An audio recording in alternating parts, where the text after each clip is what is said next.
line drive right at the shortstop for out number 3.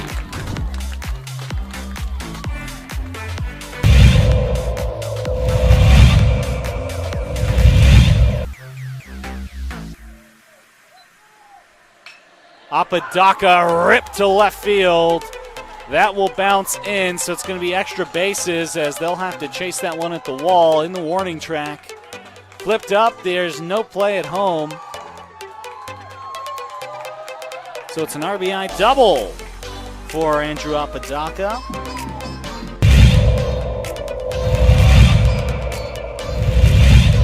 Runner at third. High leverage spot. Can Chavez keep the tie? No, that's going to be cracked into left field. It's a base hit as Love puts the Sandia Matadors ahead for the first time today.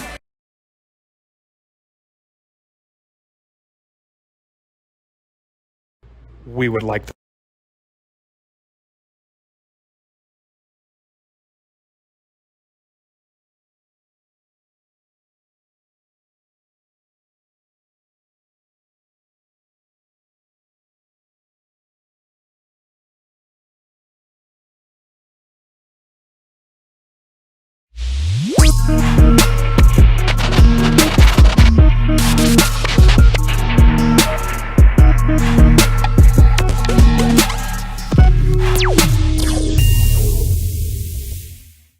Jeff Symbieta and JJ Bach. A midsummer dream of money walk-offs and an in-season tournament? What is that, soccer they're doing over the NBA? Hello. Good day. Happy, what the hell is it, Thursday? This is the wankiest, wonkiest, weirdest week. Happy Thursday to you. It's the opening drive on 95.9 FM and AM 630 Sports Animal. Jeff Symbieta. JJ's off this week. DC is here. How you living? Oh, I'm living real well. You're here every day. I mean, whether JJ's here or not, but you good? I am very good. What do you think about an in-season NBA basketball tournament, kind of soccer style? Yeah, it's. I was surprised to hear it would be in December. I actually kind of like the idea, maybe around All-Star break, depending on how they do it. A 4-team playoff would be kind of interesting, but in December, I don't see it. So, because it's so early season, you don't see it? Yeah, 6 weeks into the season, basically, it just seems too early. Yeah, and they'll end it on a Thursday and Saturday, kind of in between the end of college football and the beginning of bowl season in Las Vegas, and the Final Four. That's why. So there's going to be a new in-season tournament. Stats will count for the league's regular season, except for the championship game. So there's one extra game, the championship game. Full details of this competition, including what the groupings are going to look like, are going to get unveiled on Saturday night on ESPN on NBA Today. But that they're going to make Victor Wembanyama, last year's number 1 Paulo Banchero, Cade Cunningham, the years before it's number 1, the year before it's number 1, Anthony Edwards and Trae Young are part of the broadcast. So it's going to be this year. Details were officially announced in the league's new collective bargaining agreement that went into effect on Saturday. So all teams are going to participate in this new in-season NBA tournament. Okay, group stage. So there'll be 6 groups total, 3 per conference, chosen by random draw, based on the team's winning percentage from the previous season. And each team will play 4 games in the group stage. The 6 group winners go to the knockout stage, along with 2 wild cards, who finish with the best winning percentage, not first in their groups. Knockout stage will be single elimination through the final. So I don't know how, if all these games, this is where I'm lost a little bit, DC, if they all count towards regular season stats and everything else, how are they going to even out the number of games for a team who gets to the final and a team who doesn't make it through the group stage? That's a really good question. And another one is knowing that there's that 65-game threshold for players. Will that impact that as well? As far as being eligible for NBA MVPs and postseason awards. Yeah, bonuses. Does this go towards that? What's the incentive? Adam Silver's been pushing for this. He's the commissioner for a lot of years to get this added. He's compared it to what's seen in European soccer, in-season tournaments. And so I guess I need to see it. I don't initially. I'm with you. I don't think I like it, but I might. I'm open to it. So I'm interested to see the timing. I don't. You're right on the timing. Actually, the more I think about it, for them to think that they're going to go up against postseason, late season NFL, and that's December is the last month of the season. So you're going to come right out of conference championship weekend, and you're going to have college football playoff set. Bulls are going to be set. The NFL's going, and they play on Saturdays, this is going to be up against it. Yeah, I don't disagree with you on the timing. Why 6 weeks into the season am I doing something, playing for some sort of a championship? What's the incentive? It's got to be obviously a financial incentive for these guys and these teams to want to do it. What is it going to mean? They're going to probably put somebody big in the league's name on the trophy, right? So you're playing for the Kobe Bryant trophy. I don't know, right? And it might be Kobe Bryant. It could be. Right? To get, in fact, that would be the right name to put on this trophy. When you think about it, this generation playing for his trophy. Did they already put his name on something? See, I think he's on the All-Star trophy. All-Star MVP? Yes. Yeah. This would be something, though, to put his name on, to get this generation excited about playing for something new and establish what they're hoping will become a tradition to go on. I think I'm like you. I'm a little skeptical. I don't love it, but I do appreciate what they're trying to do, because from their angle, they're like, well, I'm not going to run from the NFL. And in fact, I think they realize that there's a big faction of people who don't start watching the NBA until the Super Bowl's over. And so they feel that this is going to make them relevant early in their season. And we'll see how that works, right? I mean, if I'm them, I'm thinking the same way probably. Well, I'm not going to run from the NFL. We start in November. We're relevant. Christmas Day is an opening day, although I can make an argument that it should be. It might be a good weekend for a tournament like that, too. Christmas weekend? I mean, why not? They've already got. Yeah, I don't hate that. I don't hate that. I don't going to Vegas Christmas weekend, but this is where they're going to be, and this might move around. Yeah, let's go. I mean, I don't know the point of it. I really don't. If the point is to generate more interest in the National Basketball Association, because the season runs from basically November to June, right? It is really, really long. It's 8 months by the time you start it and then crown a champion. And it's in some respects, I mean, people tell me baseball season is really long all the time, and they're not wrong. What do you do to generate interest? Okay, I'll watch. I don't know that I'll watch it. I mean, to be honest with you, I probably will not watch it, right?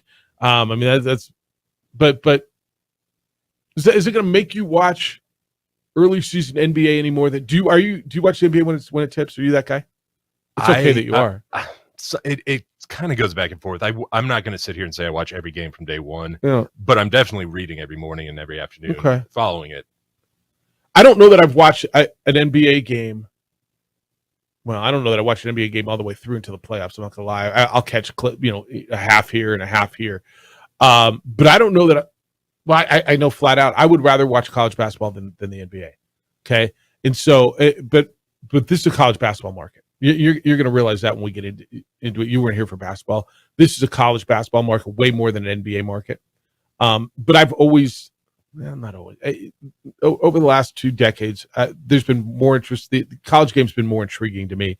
Certainly in December, January, February than the NBA is. Yeah, I mean, at that point, they're obviously playing for the tournament, and those games mean a lot more. So I understand that. Early season NBA can be kind of a drag because they're rolling out players you've never heard of. Well, a Tuesday night game in January in Cleveland between the Magic and the Cavaliers means nothing to anybody any more than a midsummer, a game tonight between the Pirates and the Royals would mean anything. Right. And that's one thing I like about college sports is every game counts. A lot more than the NBA because there's way less of them in the regular season. Yeah, you can pretty much flush 20 games or so in the NBA season. Yeah, and they do. Yeah, I mean, we watch the Lakers do it all year. absolutely. All right, so here's what we're going to do today. 505-246-0610. We're going to have a former NBA guy with us at 8:30 this morning, and we'll ask him about it. It's not why I've got him on the show today, but former Lobo great and 11-year NBA veteran Kenny Thomas is going to be with us at 8:30 this morning. He's coming on because the TBT is coming up in 2 weeks, the basketball tournament, and he is the head coach of the Enchantment, the team made up of many New Mexico players that will be playing in Lubbock. And Kenny's the head coach. Craig Snow's coming back to be an assistant coach.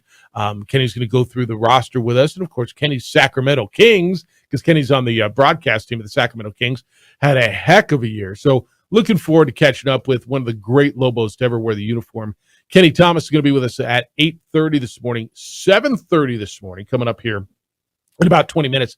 I'm going to catch up with a guy who's now a Hall of Famer. Gary Herron's going to be with us as the Albuquerque Isotopes yesterday announced the newest inductees into the Albuquerque Baseball Hall of Fame. John Eli, a pitcher, and Gary Herron, the longtime reporter, scorekeeper, and Gary's done so much in this community, and I've known Gary for a lot of years, and it's a great honor and well-deserved honor for him. So Gary's going to be with us at 7:30. We're going to talk. I can't wait to talk to Gary about just some of the great characters of his time in Albuquerque baseball.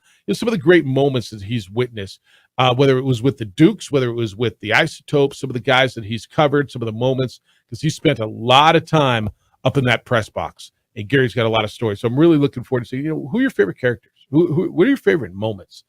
Because I know this means a lot to Gary. So Gary Herron at 7:30. Kenny Thomas, the former NBA and Lobo great, going to be with us at 8:30 this morning. We're open for you until then. What do you think about this NBA in-season soccer-style tournament?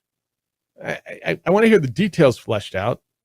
I'm lukewarm on it, but the only reason I'm lukewarm is instead of freezing cold, because I was cold on the wild card in baseball, and I realized that was a good thing. So I'll give it a chance.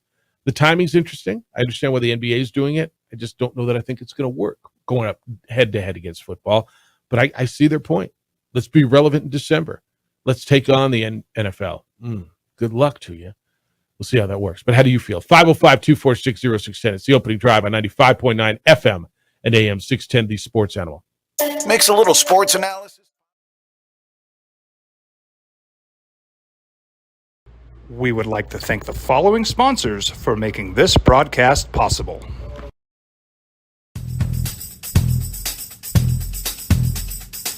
International Protective Services is a proud supporter of ProView Sports and New Mexico Youth Athletics.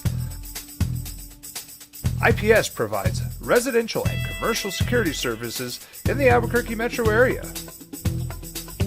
For more info, please call 505-897-2420 or visit internationalprotectiveservice.com. These are more than just the sounds of a safe place to go after school. These are the sounds of interest being ignited and of mentors making an impact. At Boys and Girls Clubs, we don't do just one thing. We do whatever it takes to meet the needs of every kid who comes through those doors. Because whatever it takes is what it takes to build great futures. Great futures start here. Sometimes it's the small things that make life easier, like never worrying about being declined at an ATM when only cash will do. With your coverage from US Eagle, we'll cover you, even if the money's not there. That's a good feeling. And we do it with no extra fees or penalties. It's called trust, and we think that's important, especially if we're asking you to trust us. At US Eagle, that's just part of what it means when we say people mean more. Don't sacrifice quality of flavor when you're in a hurry. Golden Pride offers ribs, fried chicken, green and red chili breakfast burritos, and Frontier Cinnabons. 4 great locations, or visit us online at goldenpride@abq.com. Golden Pride Barbecue Chicken and Ribs, proud supporter of ProView Sports Network. Check it out. What is it? It's a time machine, bro. I could jump into the future, get my paycheck early. I already get my paycheck early at US Eagle. Get your paycheck up to 2 days early with US Eagle Early Payday. now's a great time to have your checking with U.S. Eagle. Time machine. Your girlfriend breaks up with you in 22 hours, 53 minutes. Wait, what? Seth? We fight the battles no one hears about. We drop into the middle of firefights to rescue others. And act as one-man air traffic control towers. We're the ones who go before all others.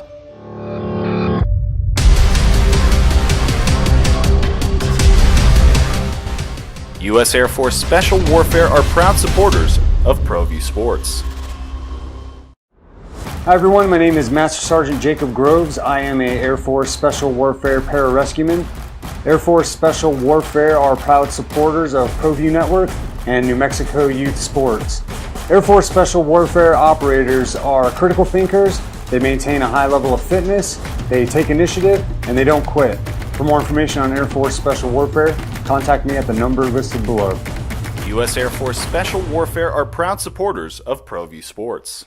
As a mom, I try to make the best choices for my family and our health. That's why I choose Western Sky Community Care. It's a Medicaid plan with quality health coverage and special benefits like Boys and Girls Club membership credit, additional dental benefits, and wellness and support programs. I decide which Medicaid plan is right for us. I choose Western Sky Community Care. Learn more about Western Sky Community Care by visiting discoverwesternsky.com today. International Protective Services is a proud supporter of ProView Sports and New Mexico Youth Athletics.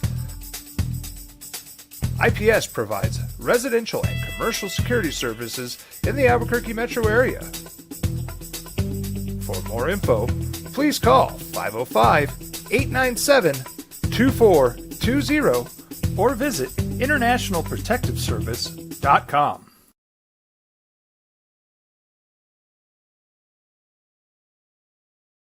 We would like to thank the following sponsors for making this broadcast possible.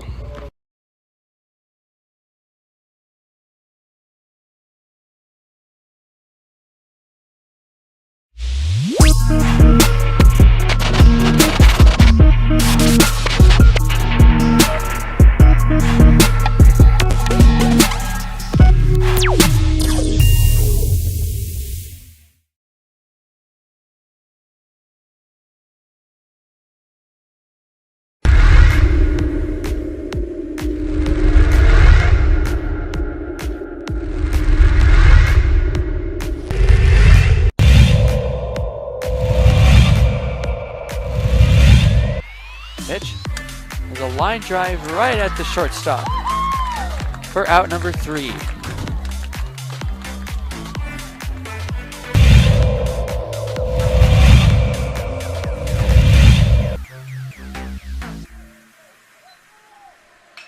Apodaca ripped to left field. That will bounce in, so it's going to be extra bases as they'll have to chase that one at the wall in the warning. The unofficial opening day of the NBA is Christmas Day. And then the NFL kind of gobbled that up last year too because of the way the calendar's at. But I think, the schedule comes out, he's like, who's playing Christmas Day? Who's on Christmas? What are the 18 games on, or whatever? They give me 7 games on Christmas Day. And I think from the NBA standpoint, they're saying, all right, how do we market this thing? How do we present ourselves? How do we, we got good product. People care about our product. How do we make ourselves more relevant? And it's going to be really interesting to see how they're covered, right? ESPN, whether you like them or not, is still kind of the go-to for sports information. And how will local markets and ESPN cover them when we are entrenched in? So this tournament's going to be going on the weekend of the College Football Conference Championships. And then Selection Sunday, the College Football Playoff. Oh, by the way, that same weekend will be one of the last 4 or 5 weekends of the National Football League. And so where does the NBA fall in this? And I think this is the NBA's shot at playing for something that they are going to tell you means something that is really relevant. And I don't know what it's going to mean. And you're going to be the one who's going to decide that. And their attempt to get to a point of relevancy early in the year. right? The NFL kicks and game one matters, man. College football kicks and it matters right away. Opening day for baseball, while you could tell me baseball is the most, well, certainly the most drawn out, 162 games, but the most, how would you describe it? Do you see like the least watched every day regular season, right? Because it's every single day for 162 games. Like it kicks. You start Major League Baseball, the opening day is a big deal. But then, okay, it just drowns out for a while, right? The NBA, I don't even think opening day is that big of a deal on a national scale. No, it really isn't. A lot of people wouldn't even be able to tell you when it was. So I don't know if it's late October, early November. I believe it's late October. I think you're right. It fluctuates. Yeah. I was able to find something on CBS about a little more about the tournament. It says the winning team, each player gets $500,000. Okay. It says each team in the league is actually only going to be scheduled for 80 games to kind of make up for the potential for. But how are they going to get to the even number of games? So it seems like they're going to add when you're eliminated, depending on how many games you played, they're going to add 1, 2, or potentially 3 games, just kind of depending on how it shakes out. So you're going to play other teams that were eliminated. So if you get, let's just say you're the Nuggets, okay, and you're gonna be playing for a playoff spot and probably in contention for best record in the West and home court advantage. And let's say you don't make it out of your pool, and I'm just gonna throw stuff at you. The Phoenix Suns do make it out of the pool, and so they're going in and they play tougher teams in the knockout stage of this tournament, and you're gonna be playing teams theoretically who aren't nearly as good. So you get an advantage for the big prize. Now, $500,000, look, man, for guys who are making 32, 33, $5, $7, $8 million a year, I still think $500,000 is a nice piece of money. Yeah, it's taxed in Vegas, so you get most of it. It's not a bad deal. They get taxed in the state in which they earned it or the state in which they get their check? In the state in which they earn. That's how it is in all So they sports. get taxed every game differently. So when they play in Florida, they hate going. If you play for the Miami Heat and there's no state tax, but you hate playing games against the Clippers and Lakers. Absolutely hate it. Yeah, it's interesting. All right, so $500,000 turns into $350,000 or whatever, $320,000, right? Whatever. It's more money you're playing for. I just think they're gonna have to make it worth something. Yeah, the money. When guys are getting $260 million, I can't see But are you 500,000 motivating. Are you going to call this a championship? No. And actually, as he brought it up, I thought to myself, yeah, why would the Nuggets even want to play this? What's the advantage there? Are you going to call this a championship? I'm going to get a trophy for it, but is this going to be a championship? Did I win a championship? Well, they won the Kobe Bryant tournament or whatever it is. The mid-season cup. Please don't call it a cup. Please, please, please, please, please, please, please don't call it a cup. The mid-season cup. Oh my goodness, that is Euro soccer, isn't it? Right? It could go that way. It certainly could. I mean, the December cup. What are we doing?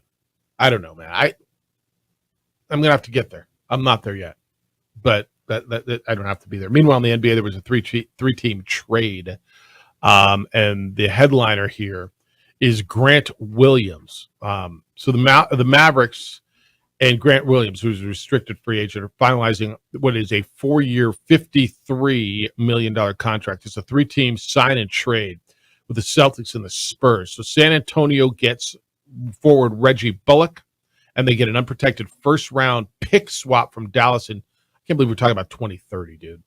And then the Celtics, Williams' former team, and the Mavericks get 2 second-round picks. So we're throwing picks around, and basically this was just to get Grant Williams the most money he can get.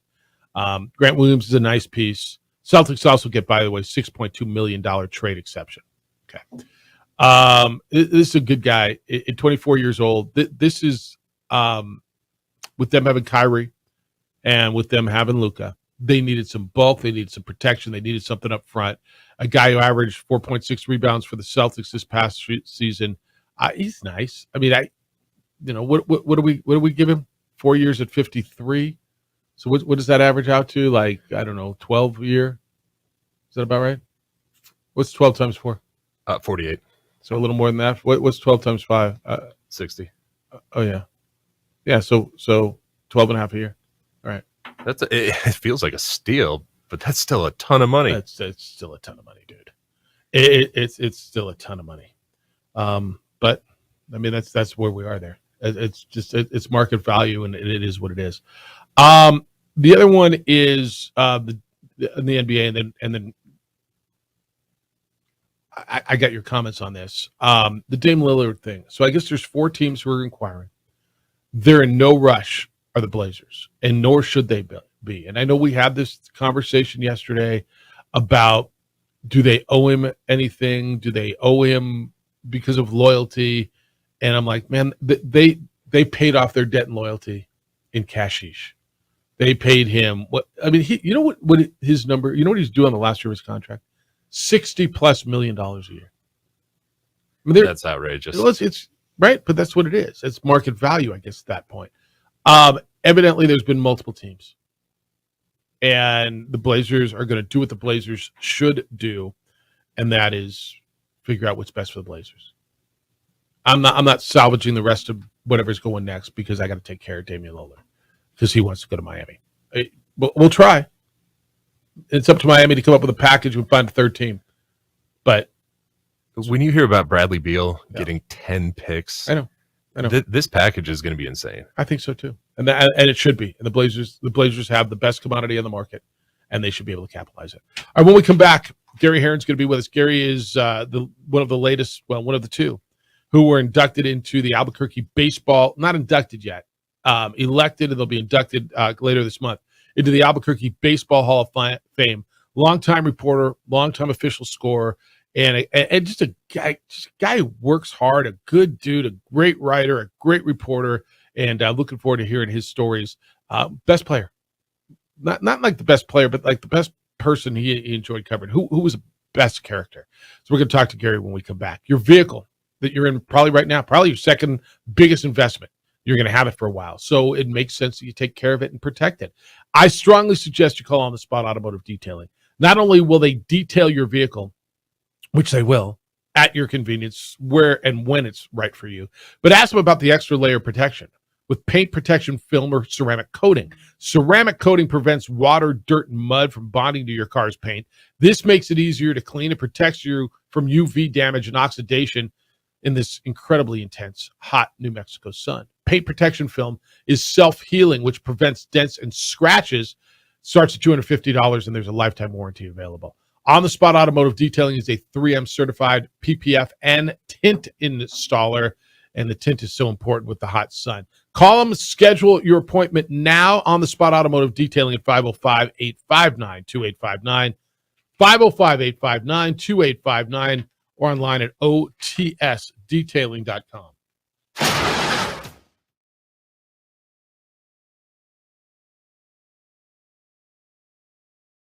We would like to thank the following sponsors for making this broadcast possible.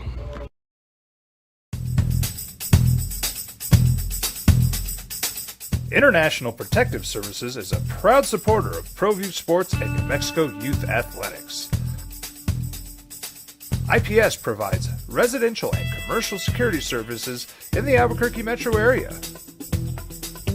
For more info, please call 505-897-2420 or visit internationalprotectiveservice.com.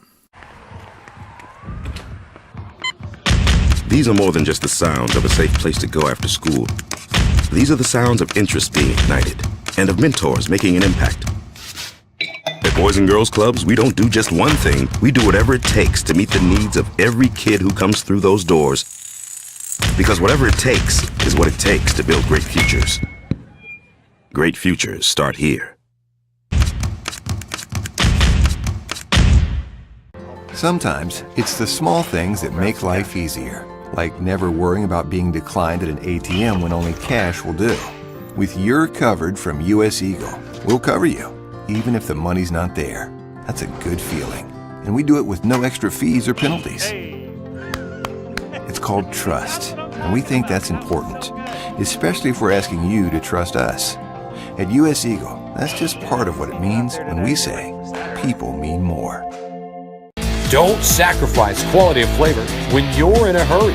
Golden Pride offers ribs, fried chicken, green and red chili breakfast burritos, and Frontier Cinnabons. 4 great locations, or visit us online at goldenpride@abq.com. Golden Pride Barbecue Chicken and Ribs, proud supporter of ProView Sports Network. Check it out. What is it? It's a time machine, bro. I could jump into the future, get my paycheck early. I already get my paycheck early at US Eagle. Get your paycheck up to 2 days early with US Eagle Early Payday. Now's a great time to have your checking with US Eagle. Time machine. Your girlfriend breaks up with you in 22 hours, 53 minutes. Wait, what? Seth? We fight the battles no one hears about. We drop into the middle of firefights to rescue others. And act as one-man air traffic control towers. We're the ones who go before all others.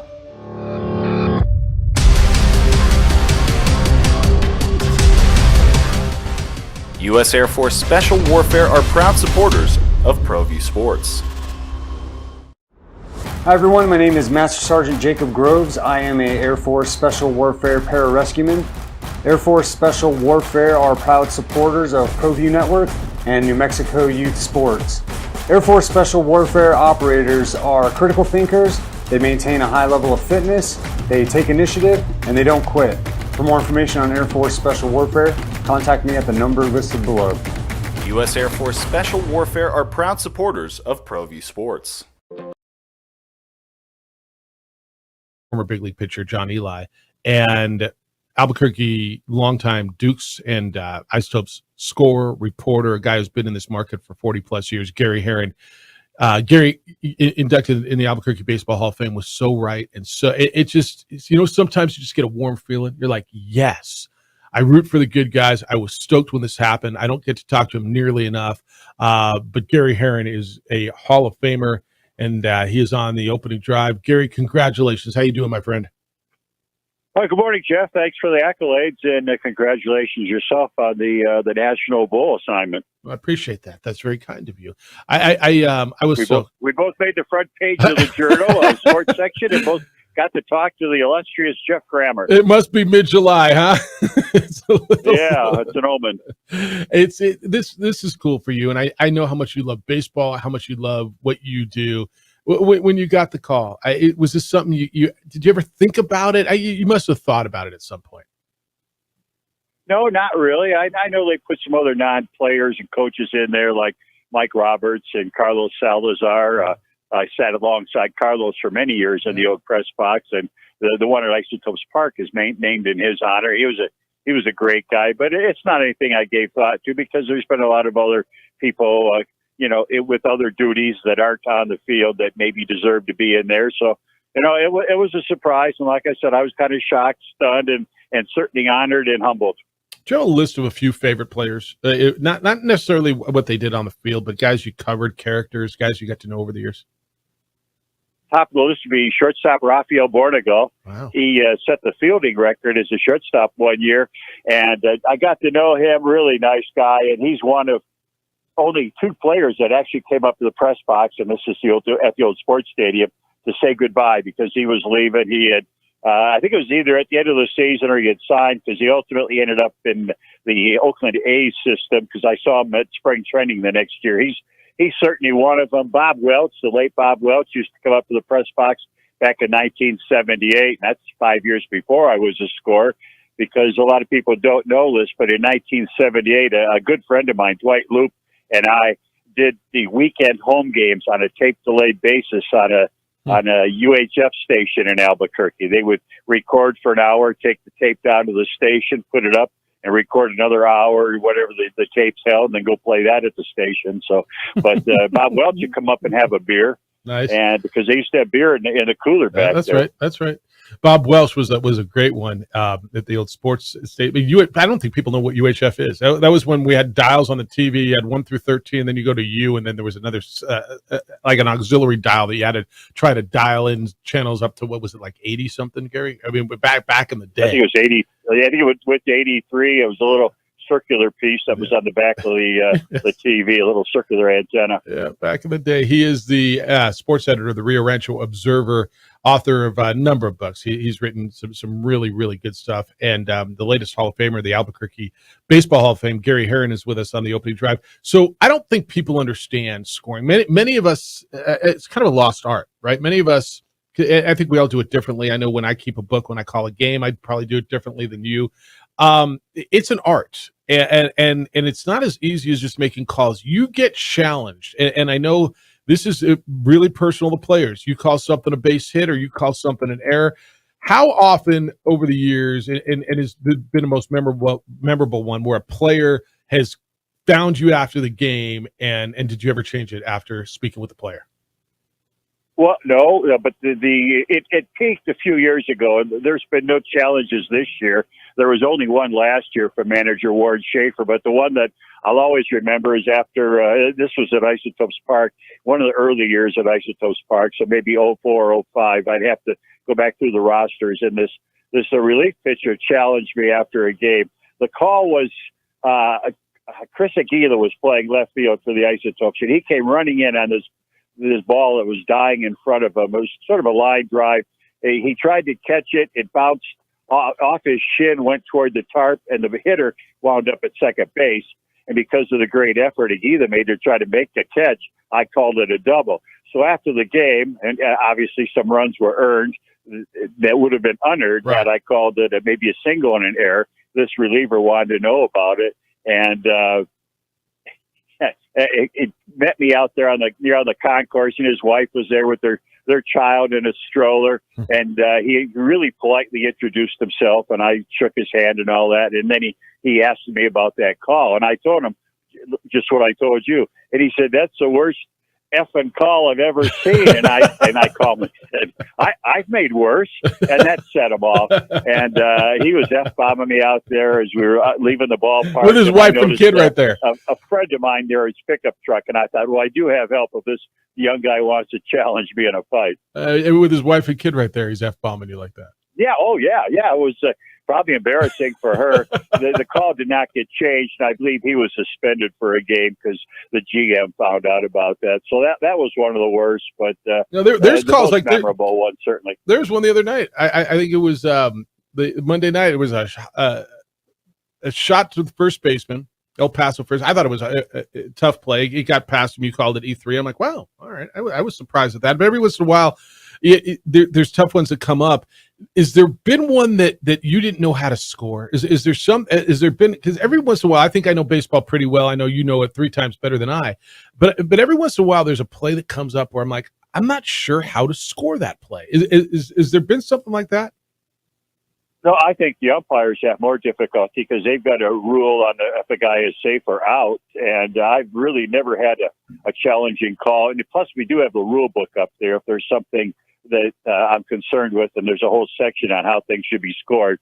So that's not a problem. The last year, the one that is still kind of puzzling to me was the Isotopes were batting. I think, let me make sure I was right. Because the third baseman was like on the grass, because this is way back in the old days when infielders could play on the outfield grass. Yeah. And the ball was hit like a shot at the third baseman. He took a half step to his left. It bounced and went right to him. And I remember calling it an error. Yeah, it must have been the Isotopes batting. And Warren Schaefer called later and said, that ball was hit at 109 miles an hour. And I thought, well, if I got to start relying on bat velocity, right, then that determines hits. That's not right. And I said, okay, first of all, it's basically right to him. He was deep on the grass, and he was wearing a glove. And I said, I think if that was your third baseman there, you'd want to score an error. And I didn't hear any more after that. But that was a call. I was like, don't tell me we're going to start basing hits now on the velocity. And I always harken back to the Luis Gonzalez hit that won the 2001 World Series, a little flare over Derek Jeter's hit. What do you think the bat speed there was, like 70 miles an hour? Maybe. Yeah. Bad velo doesn't mean a whole lot to me. You know what's crazy about what you do, and I know you've thought about this. There is no other sport where the scorer, you, has so much control over the way the game looks in some respects. Like in basketball, we watch it, and there's somebody marking down how many fouls and how many points. nobody else has to make decisions off the field like you do. Every other decision is made on the field, on the court, in every other sport. You're actually in the score in baseball. You decide hit, error. That decides if they're earned runs or not earned runs. Batting averages, all sorts of things, and especially in the minor leagues where numbers matter so much. A scorer in baseball is an insanely unique position in all of sport. Well, given that, I also have like 24 hours to make a correction on a call. It's something that might be called in the middle of an inning with one out and two guys on, and it's either a hit or an error, and I make one call. I can watch. They've got the screen up in the press box, and often they'll do a replay, so I can consider it again. And if I'm still undecided, I can go down to the control room, and the TV people down there will replay it multiple times, and sometimes they're different angles. And then perhaps I'll go back on the mic in the press box and say, upon further review, that E5 has been changed to an infield hit. So I've got the benefit of that. I just want to make sure it's the right call, and it's not necessarily the call made at the moment that stands. Sometimes there is a review. Just I imagine so in soccer when there's a big scramble in front of the net and the ball goes into the goal. You know, who got it? Was it off a header? Was it off a knee? Basketball, where there's several guys above the rim, hockey, and I one of them imagine. tips it in. Yeah, hockey did it hit a stick on the way in? Do you ever consult with the guys that are up in the press box, or the people that are up there? I know there's always writers and there's other people up there. There's PR staff, or is it pretty much you, or do you ever have a conversation with those guys? Oh no, we'll do that from time to time. We've got a pretty good team up there because all the other guys have multiple tasks. The only thing I do is serve as a scorer. I don't run the pitch timer. I don't run the data caster or anything else. I just serve as a scorer. I stayed in the technology I was familiar with, and so there's John Miller and Frank Mercogliano and Brent Carey. So, either of those guys or sometimes all three might be up there. And, I will question what they call because I like the confidence having them agreeing with me that it gives. Yeah. You've covered all sports, 40 years plus in this market. You're currently the Rio Rancho Observer sports editor. Why baseball? Why did that become your biggest love? Jeff, I grew up in the suburbs of Detroit, and my dad took me to a game and never took me to a football game or a hockey game or a basketball game. And then baseball was something like most people think they could play it. And we had neighborhood games and I was collecting baseball cards, and I still do. So it was, sort of the link to my childhood is always like, I feel like James Earl Jones, Ray, it's always been baseball, that kind of thing. Do you ever get asked, because I do a lot, compare the Dukes to the Isotopes, and I got here in '96, so I got the last few years of the Dukes and Pat McKernan, and I got to be quite close with Pat and what they did, and I loved it. And there's a charm for me with both of them. I love minor league baseball. I love baseball too. But there was a charm with the old ballpark and the way Pat did it, and walking into his office and the trays of pastries and just the old school stuff. And then there's a beauty and a charm of the what still 21 years later feels like the new ballpark. How do you compare them? Because I know you probably get asked that a lot. Well, yeah, and I give them the simple answer. We went from the outhouse to the penthouse, but I've got fond memories of the old ballpark and the press box that had no protection from the wind or players coming up there questioning something, and the charm of the driving in over the lava rocks and being in the dugout after games, or going into the clubhouse talking to Del Crando. I had a lot of good times there, but it's just no comparison, and we just had to adjust. If you want to see old ballparks, there's a lot of minor league ballparks who are still playing in those really old parks. And I was in Cedar Rapids a couple of weeks ago at a ball game, and that had that old charm with it was about a 30-foot fence in left field, and you're really neat. And Des Moines on the river. I've been to 25 minor league ballparks, so to me it's the game. And people talk about Isotopes Park, and baseball is just especially AAA is to develop these players to be ready for the major leagues. You can ask a lot of people coming out of the ballpark what they thought of the game, and they go, "God, it's a beautiful ballpark. Who won the game?" Yeah. Oh, gee, I don't know. Who the Isotopes play? Yep. I don't know. It's And the other thing about baseball, Jeff, is, and in hockey, you got to watch the puck. In basketball, football, you got to watch the ball. But in baseball, you can be talking to somebody, you hear the crack of the bat, you look out and say, oh, okay, the guy's on second base, and you go back to your conversation. It's more of a social event. 100%. I've been saying all those things for so long, and then you hear that special crack of the bat that interrupts your conversation. That different one that the ball's flying out of the yard. Lastly, unless you're watching high school baseball, you hear the ping of the bat, which I had to hear this past season because they went back to the metal bats. Yeah, I was at Fenway last Thursday, by the way. Speaking of old ballparks, which still it's got the old charm, but with some of the new stuff, you can still get the old stuff out there. I always think of this too, and I wasn't around back in those days, but when the sports stadium was built, the one that was ripped down, the one the Dukes moved out of. I read some of the old stuff. It was considered the crown jewel of minor league baseball. It was considered the most beautiful ballpark, period, in minor league baseball. And so quickly it became antiquated. Yeah, and I wish I would have been in Albuquerque earlier than I arrived, because I would have liked to see Tingley Field, because I've seen pictures of that. And in recent weeks, recent months, I've not only talked to a guy that played for the 1949 Albuquerque Dukes, but a guy last week I interviewed that was a bat boy for the Albuquerque Dukes in 1956. And by the way, they're trying to find a way to honor what used to be Tingley Field, or the old ballpark there that's still over there in Morelos off of 8th Street. Yeah. Well, I'll be out there. I'll be one of those people standing and clapping on Dukes Retro Night on July 15th when you so rightfully so get inducted into the Albuquerque Baseball Hall of Fame. This was fun, my friend. I can't believe we haven't done this, and I'd like to do it again, but I really enjoy the conversation. I'm thrilled for you. It's well-deserved, and just go out and enjoy it, because you've earned this, and it's just right. Congratulations. Well, thanks, Jeff. I should probably tell you, too, right after I got the call from John Traub, I got a call from Sports Illustrated. Nice. Yeah, See? they wanted to know if I wanted to renew my subscription for another year. Boom, see? And what'd you tell them? Well, I don't like Sports Illustrated anymore. But, it's a pleasure having me on, and sorry you probably had to miss some traffic reports. No, we got plenty of those. Be well, my friend. We'll see you soon. Take care. Thanks again. He's a Hall of Famer. He's Gary Herron. Yep, that's when you say, yep, I'll renew my subscription. Great stuff. I got a bunch coming out of that, including really some of his thoughts on what it means to be a scorer, because I wonder how many people really understand what goes into it. It's next on the opening drive. This report is sponsored by Discover. I try to make the best choices for my family and our health. That's why I choose Western Sky Community Care. It's a Medicaid plan with quality health coverage and special benefits like Boys and Girls Club membership credit, additional dental benefits, and wellness and support programs. I decide which Medicaid plan is right for us. I choose Western Sky Community Care. Learn more about Western Sky Community Care by visiting discoverwesternsky.com today. We would like to thank the following sponsors for making this broadcast possible.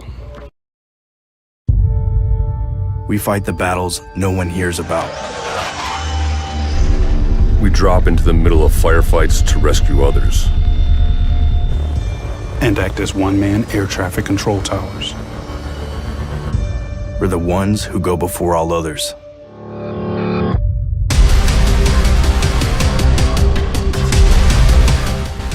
U.S. Air Force Special Warfare are proud supporters of ProView Sports.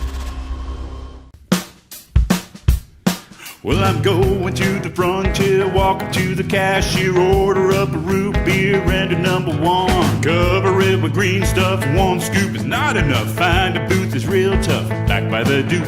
Meet my family, meet my friends in the quirkiest restaurant I have ever been. All of Albuquerque's favorite spot, it's the Frontier Restaurant. The Frontier Restaurant is a proud supporter of ProView Networks. These are more than just the sounds of a safe place to go after school. These are the sounds of interest being ignited and of mentors making an impact. At Boys and Girls Clubs, we don't do just one thing. We do whatever it takes to meet the needs of every kid who comes through those doors. Because whatever it takes is what it takes to build great futures. Great futures start here.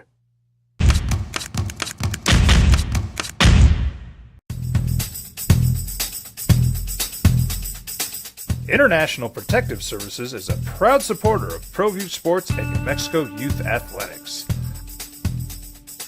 IPS provides residential and commercial security services in the Albuquerque metro area. For more info, please call 505-897-2420 or visit internationalprotectiveservice.com. Sometimes it's the small things that make life easier, like never worrying about being declined at an ATM when only cash will do. With You're Covered from US Eagle, we'll cover you, even if the money's not there. That's a good feeling. And we do it with no extra fees or penalties. It's called trust, and we think that's important, especially if we're asking you to trust us. At US Eagle, that's just part of what it means when we say people mean more. Hi everyone, my name is Master Sergeant Jacob Groves. I am a Air Force Special Warfare Pararescueman. Air Force Special Warfare are proud supporters of ProView Network and New Mexico Youth Sports. Air Force Special Warfare operators are critical thinkers. They maintain a high level of fitness, they take initiative, and they don't quit.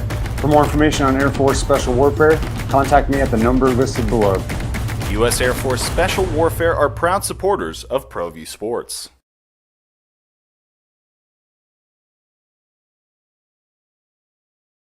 We would like to thank the following sponsors for making this broadcast possible.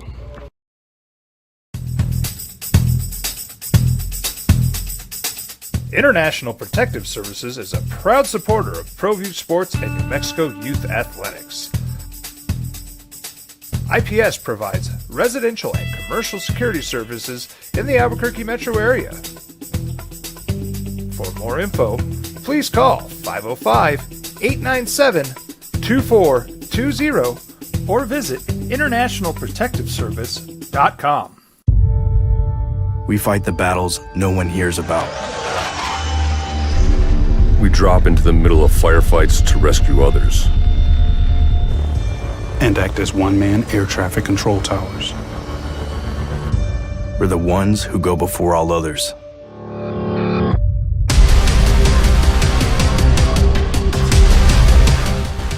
U.S. Air Force Special Warfare are proud supporters of ProView Sports.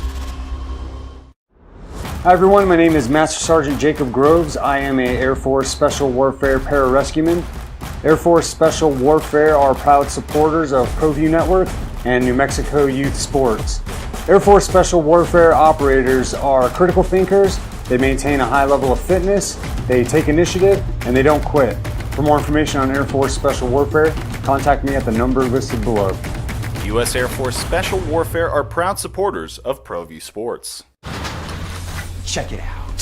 What is it? It's a time machine, bro. I could jump into the future, get my paycheck early. I already get my paycheck early at US Eagle. Get your paycheck up to 2 days early with US Eagle Early Payday. Now's a great time to have your checking with US Eagle. Time machine. Your girlfriend breaks up with you in 22 hours, 53 minutes. Wait, what? Seth? Animal. The more I think about it, I mean, John Eli going in, and you know, I don't want to look over John Eli going in. I mean, the pitcher who's going into the Hall of Fame as well. He had a terrific career in the big leagues and is the pitching coach for the White Sox. And Gary being a local guy, being here so long, and I don't know, DC.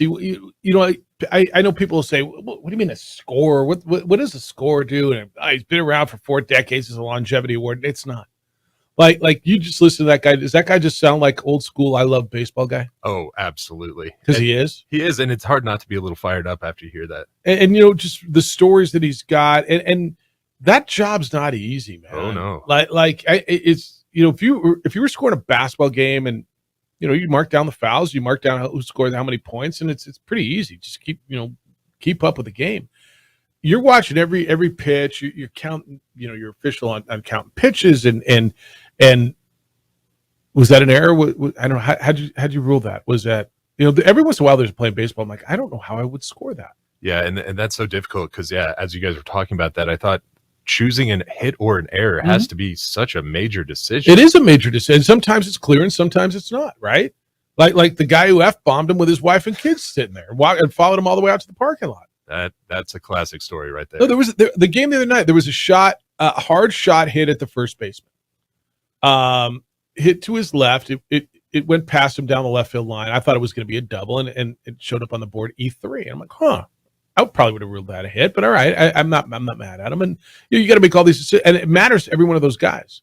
And they're watching the scoreboard because the pitcher wants it to be a damn error because otherwise now the runs are unearned. They don't count against his ERA.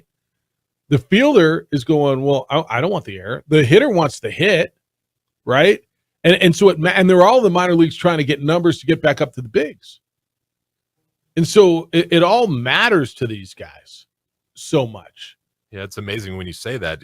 You're saying that one call is heavily impacting the future of 3 ball players, right? Or at least somewhat impacting them in that moment, and it means so much to them. And so, yeah, I would. And by the way, he's a terrific writer. He is covered. He's been advocating for Rio Rancho since he's been out at that paper for a number of years now, and does a great job for that community. And he's man, I like when good things happen to good people. And for him to come on this morning and just like you were just saying, with the energy and what he's got and the knowledge that he's got, and I'm just that's a good one. That one's a really, really good one. So they'll go in on Duke's Retro Night, which by the way is one of my favorite nights at the ballpark, where they wear the old Duke's uniforms. Oh, nice. Have you seen the Duke's uniforms? No. What is the color scheme on that? So that's the bright yellow with the red Dukes across it, and the old red Albuquerque Dukes hat with the Duke logo. Like, Google when you get a second, the Albuquerque Dukes uniforms. They're classics. They're just. I was sitting with when Ryan was in. Remember Ryan, the LSU guy that was in a week ago Monday? He's a big LSU guy, and he loves what they call the victory gold for LSU. And I showed him the Dukes uniforms. They're somewhat that, but with red instead of purple. It's really good. So that'll be on the 15th. I love a good throwback jersey. 100%. All right. So I hope you enjoyed that and some of Gary's stories. That was actually really good. We're going to get into some of the baseball stuff when we get back because we got Mike Trout injury news, which I think is really big.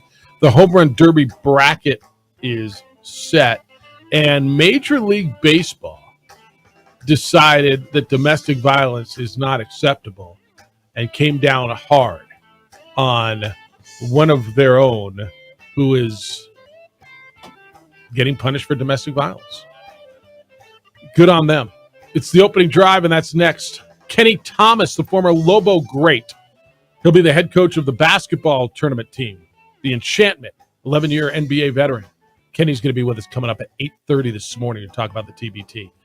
Happy Thursday. Glad you're with us on the opening drive on 95.9 FM and AM 610 Sports Animal.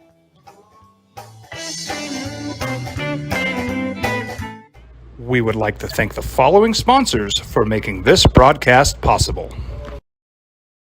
As a mom, I try to make the best choices for my family and our health. That's why I choose Western Sky Community Care. It's a Medicaid plan with quality health coverage and special benefits like Boys and Girls Club membership credit, additional dental benefits, and wellness and support programs.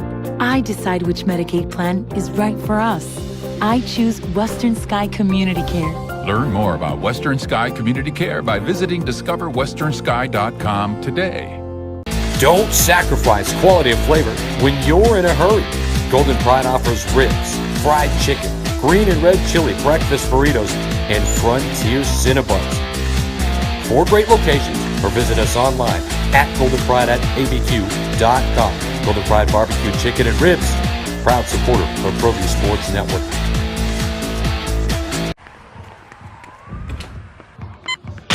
These are more than just the sounds of a safe place to go after school.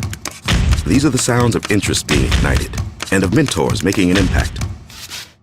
At Boys and Girls Clubs, we don't do just one thing. We do whatever it takes to meet the needs of every kid who comes through those doors. Because whatever it takes is what it takes to build great futures. Great futures start here. We would like to thank the following sponsors for making this broadcast possible. Evergard Roofing and Solar. For nearly 20 years, Evergard Roofing and Solar has been working with New Mexicans to enhance their homes and businesses. For all your roofing and solar needs in New Mexico, call 505-821-9543.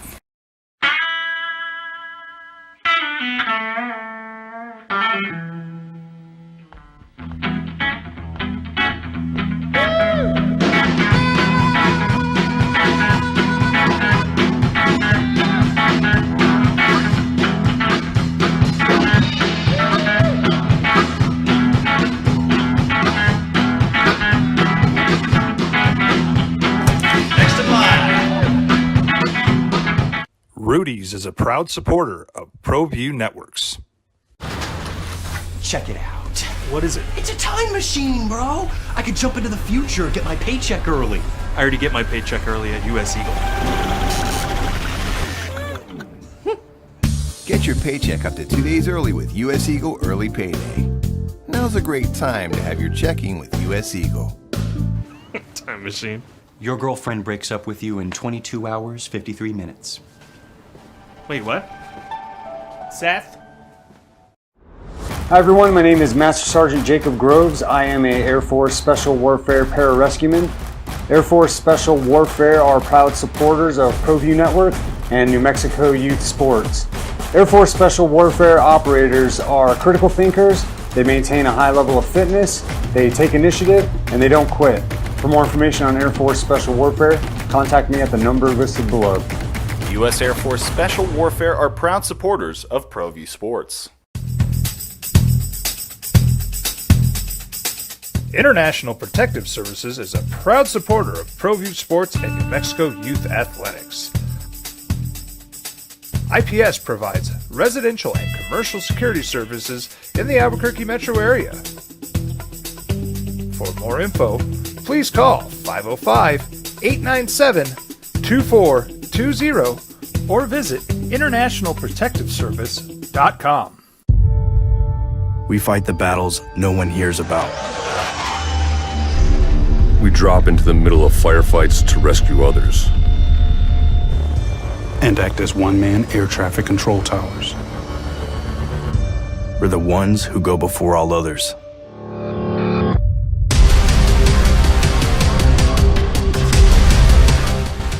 U.S. Air Force Special Warfare are proud supporters of ProView Sports. We watch it and you kind of get somewhat the antithesis of that message. And, you know, it's do as I say, not as I do kind of a thing. Good morning to you. Happy Thursday. It's the opening drive. Jeff Symbieta in D.C. today. JJ will be back on Monday. 505-246-0610 if you'd like to get in. Kenny Thomas, the former Lobo great, 11 years in the NBA, going to be with us coming up at 8:30. We're going to talk about the TBT, the basketball tournament, that he is the head coach of the Enchantment, the team that'll be, it's 2 weeks away. They're going to play up in Lubbock, or down in Lubbock, Texas. And so we'll talk to him about the assembling of that team, maybe get his thoughts on the Sacramento Kings, some NBA stuff. Looking forward to talking to Kenny. And his, I want to know specifically what he thinks about this new in-season NBA tournament that is going to be somewhat unveiled and going to be completely unveiled this weekend. So we'll talk to Kenny. All right. Major League Baseball is made a statement. Yankees reliever Jimmy Cordero was suspended for the remainder of the season. So what's that, DC? About half a season, right? He violated Major League Baseball's domestic violence policy. So the league's policy, and this was negotiated with the Players Association, it does not mandate suspensions of a particular length. This will be 76 games. So it's a little more than half.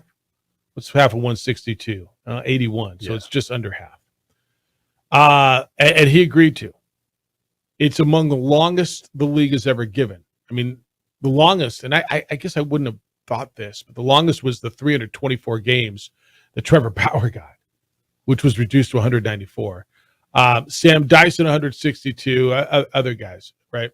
But 76. So when suspending players under this policy, Major League Baseball does not announce what it investigated nor found during the process. The league just said this in a statement, quote, "The Yankees are fully supportive of Major League Baseball's investigative process and the disciplinary action applied to Jimmy Cordero. There is no justification for domestic violence and we stand with the objectives, standards, and enforcement of MLB's joint domestic violence, sexual assault, and child abuse policy. That's a quote. It's a 31-year-old reliever, pretty vital part of the Yankees bullpen. Didn't pitch in the majors since 2020. Got a fastball that sits over 97 miles an hour, a slider that's really good. Spent the past season with the Nationals, was with the White Sox. I don't know the details. I don't hear whispers of the details. They've kind of kept this buttoned up. Yeah, it's hard to find anything about it. Right, and which is really odd in any situation like this. But I will tell you this. If Major League Baseball went out and did an investigation and found that Jimmy Cordero, and obviously they did because he's not challenging this, he's not appealing this, he's not, because I think at that point he knows that's when the details would come out. That sounds like something bad happened. That's really unfortunate. Good for them for putting their foot down. And I think you're absolutely right about that. It is, especially with All-Star game coming up, it's a good time to put the foot down and say this is not acceptable. So I think it's a good look for Major League Baseball. Is 76 games enough? I think that would be the next question. I don't hear anybody telling me it's not, because I think I think whether there's people who believe it's not or not, I think the political implications of coming out and saying it's not, nobody's going to do that. Is it enough? It's hard to say without knowing what happened. Right. So, and that's what makes it so difficult, because on the surface, if you see someone lose the rest of the season, you assume the worst. So then you start to wonder, why isn't it longer? But that's kind of a rabbit hole that we don't know without the facts, right? Yeah. And I always say in these situations, we all want to know, but we don't have a right to know, right? We all want to know what happened. I'm going to lean on baseball with this one. It feels like they're all in alignment. I don't recall a situation where a league comes down with any sort of disciplinary action and the team and the player are all like, yep, no, we're good. I mean, can you? No, it feels like everything gets appealed. Everything, especially by the player or the players' union. Right. And in this one, everybody's like, yeah, no, we're good. Let's let this one, let's move on. Which makes me think, damn, dude. Like, I know I don't have a right to know, and I probably don't want to know, but I kind of want to know. Right, it raises a red flag. And, I mean, I don't know how Jimmy Cordero is going to be received when he comes back. I don't know how he's going to be received in the locker room. What the whispers are. Sometimes when you don't know, when you're left to assume, you just assume the worst, right? Right. And I hate doing that. But when you're left to assume, you just assume the worst. But good for baseball, because we hear it all the time. Violence towards, and again, I'm going to guess a woman, but I don't know. But domestic violence is not acceptable, and we stand against this. And baseball, at least on the surface, at least for now, knowing what we know, does it feel like they got one right? Yes, it does. All right, I'll give them this one. Other baseball stuff. Did you watch the Ellie De La Cruz scene last night? Ellie De La Cruz is the rookie for the Reds. He is kind of the most dynamic player in the league this side of Shohei Ohtani and maybe Fernando Tatis that's coming up. He's the rookie. He came up last night in Washington, and there was like this. Did you see the base? Check the bat, right? Well, it was like a knob at the end of the bat, like a little covering that covered the bat. It was like a little rubber. You know how the baseball bats have the knob at the end of the bat? Right. And there was like a little rubber covering at the bottom of the bat covering it. And the Washington Nationals have the umpire check the bat. And the umpire didn't know what to do. It's kind of like, I just asked Gary Heron, have you ever been in a situation where you didn't know how to score it? The umpires flat out didn't know what to do. And so they had the knob cover taken off. And the next time he came up, they had reviewed it with the league office in New York, and they had informed De La Cruz, yep, no, you're good. And they already knew that. The Reds claim they already knew this. The Reds claim that they have already run this through the league. They already knew that it was legal. But for whatever reason, the Nationals decided that we're gonna check it. And so he popped out, struck out once, he popped out, and then later in the game he hits a home run. And he added he added 2 doubles, a run scored after the home run. Reds win the game like they always do, 9-2. They made it 3 in a row against the Nationals.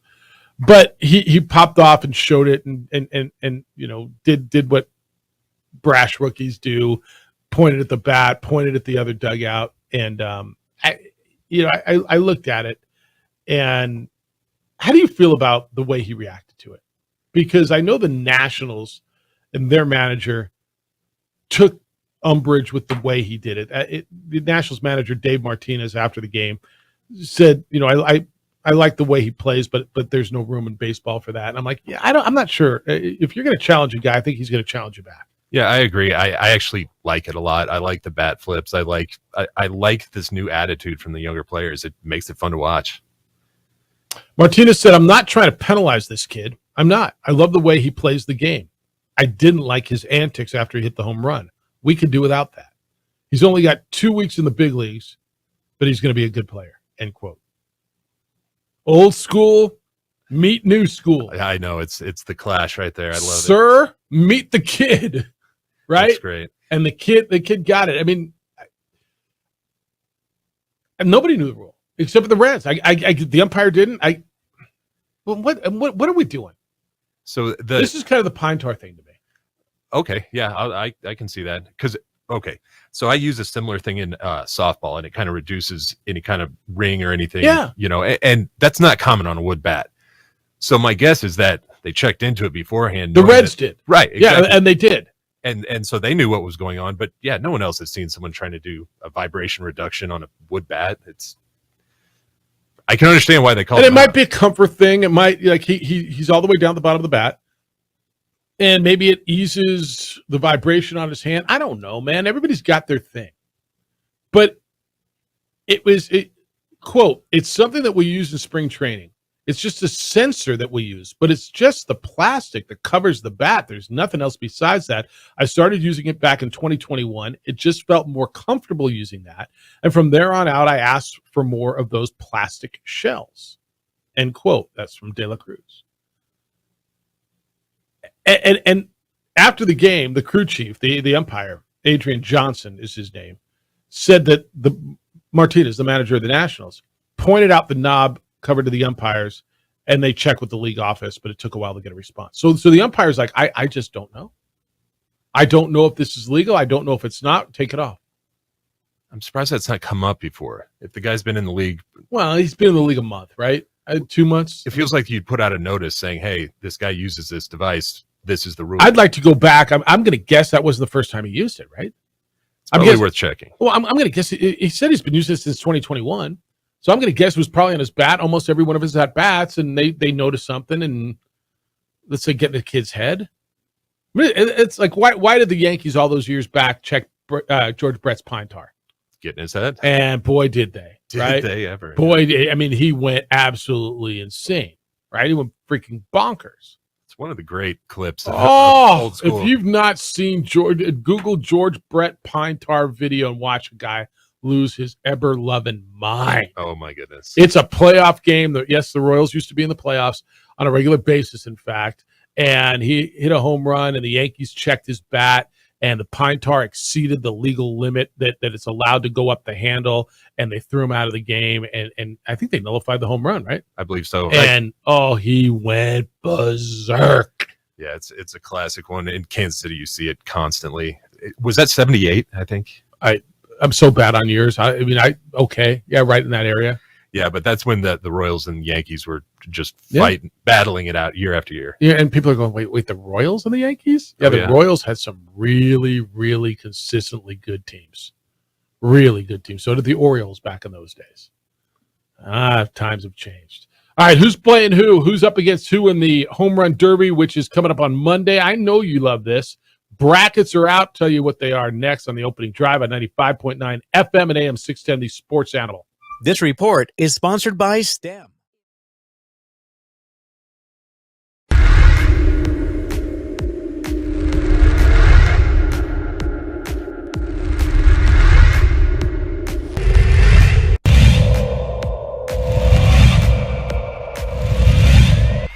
Pitch. There's a line drive right at the shortstop for out number 3.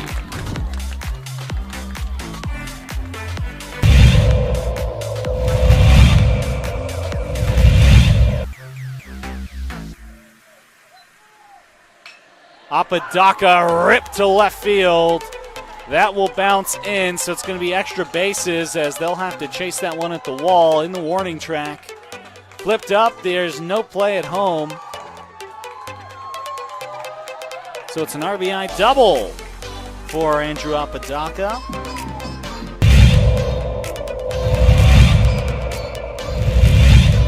Runner at third. High leverage spot. Can Chavez keep the tie? No! That's going to be cracked into left field. It's a base hit as Love puts the Sandia Matadors ahead for the first time today.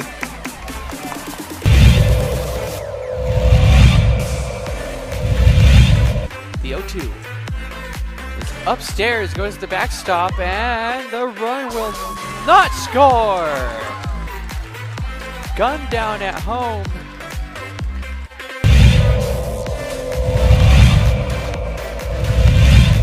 Chavez rocks and fires. Ahmed, that's going to be an RBI for Ahmed as that one right through the gap in right center. Petrie will scoop that one, and it's looking like a triple as Ahmed plugs into third base, and what a way to score that run for the Matadors. Coach Romero barking out his orders there to his players. He's been around the game for a long time. Nice shot to center field. That'll bring runners in. Just like that, La Cueva will bring 3 runners in to go up 3-0. Runner advances to third.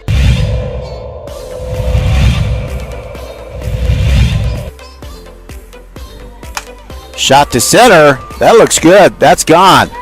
Man, outstanding center shot there. As La Cueva will score. Antonio Lucero, second baseman, quite the hitter.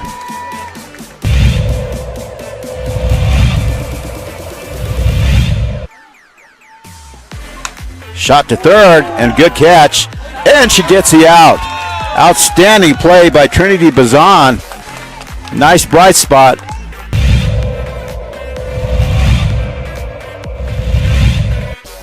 Costly errors allowed Cleveland to get 1 run back.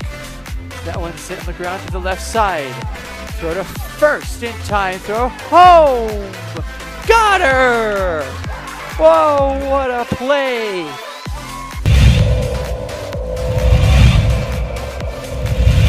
Next door or something.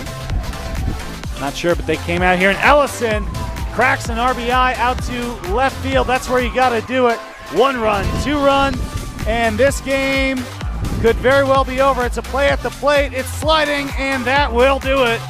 The Rams walk off the La Cueva Bears. It's a 3-run batted in shot by Dean Ellison.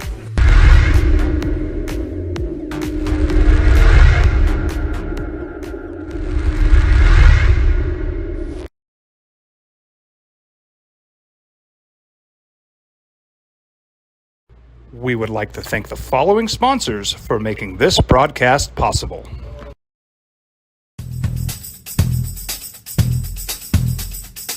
International Protective Services is a proud supporter of ProView Sports and New Mexico Youth Athletics. IPS provides residential and commercial security services in the Albuquerque metro area.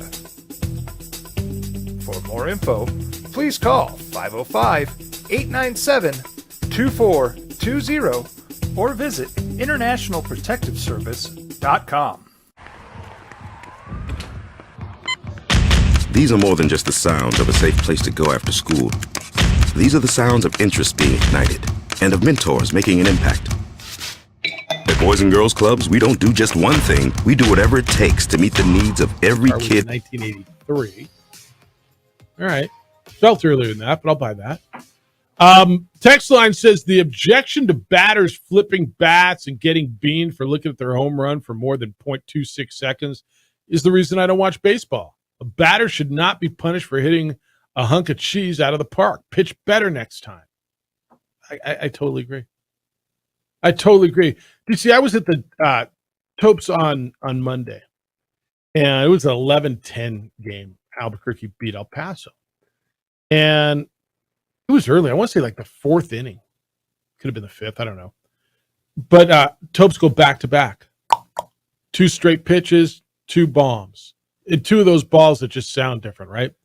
Next dude got hit in the head. And the bench is cleared. Right? And I'm trying to explain to my daughter and her boyfriend, this ain't over, and why it all happened, and this stupid unwritten. Why'd they throw at him, Dad? Well, unwritten rules of baseball. You hit 2 home runs in a row off a guy who's going to throw at the next guy. Why? Yeah. Well, I don't have a reason for you, man. Like she's like, why doesn't he just pitch better? Ding freaking ding. Right? And the bench is clear. I thought we were gonna like the bullpen's empty. There were a couple of dudes who were hot. And the batter was laying face down in the dirt in the box, still laying there while everybody was kind of, chesting up. And of all of them, I don't have an answer for that one. Right? I have an answer for you hit my guy, why am I throwing at you? I know that one. I've never had an answer for you hit 2 in a row or 3 in a row off me, now I got to throw at the next guy. Throw at the head, no less. Well, and that's where the chicken bleep comes in, right? You want to throw at his waist, throw at his stomach. I mean, throw at the body. But he hit him. I mean, that that helmet sound, I mean, where it hits that. That's a scary sound. So I think that's why everybody was so hot, right? I almost think people are, all right, he's going to throw at it. And I was certain Isotopes were going to retaliate. They never did, which was kind of proud of him, but kind of bummed. If that makes any sense at all. That makes perfect sense. You know what I'm saying?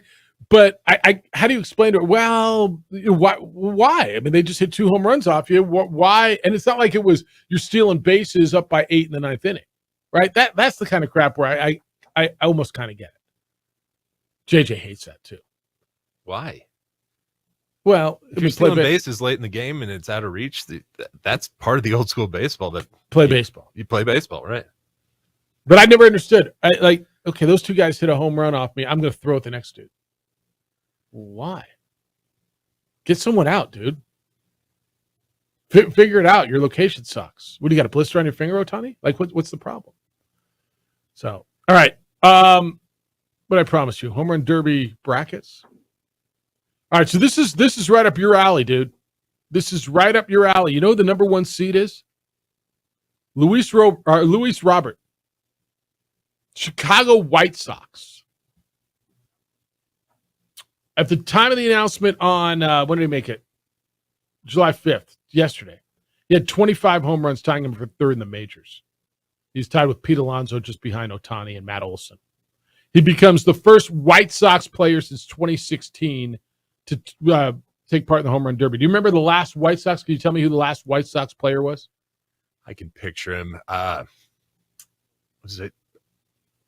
No, I wouldn't have got this. I mean, I'm just telling you, there's no way. Burley? Todd Frazier.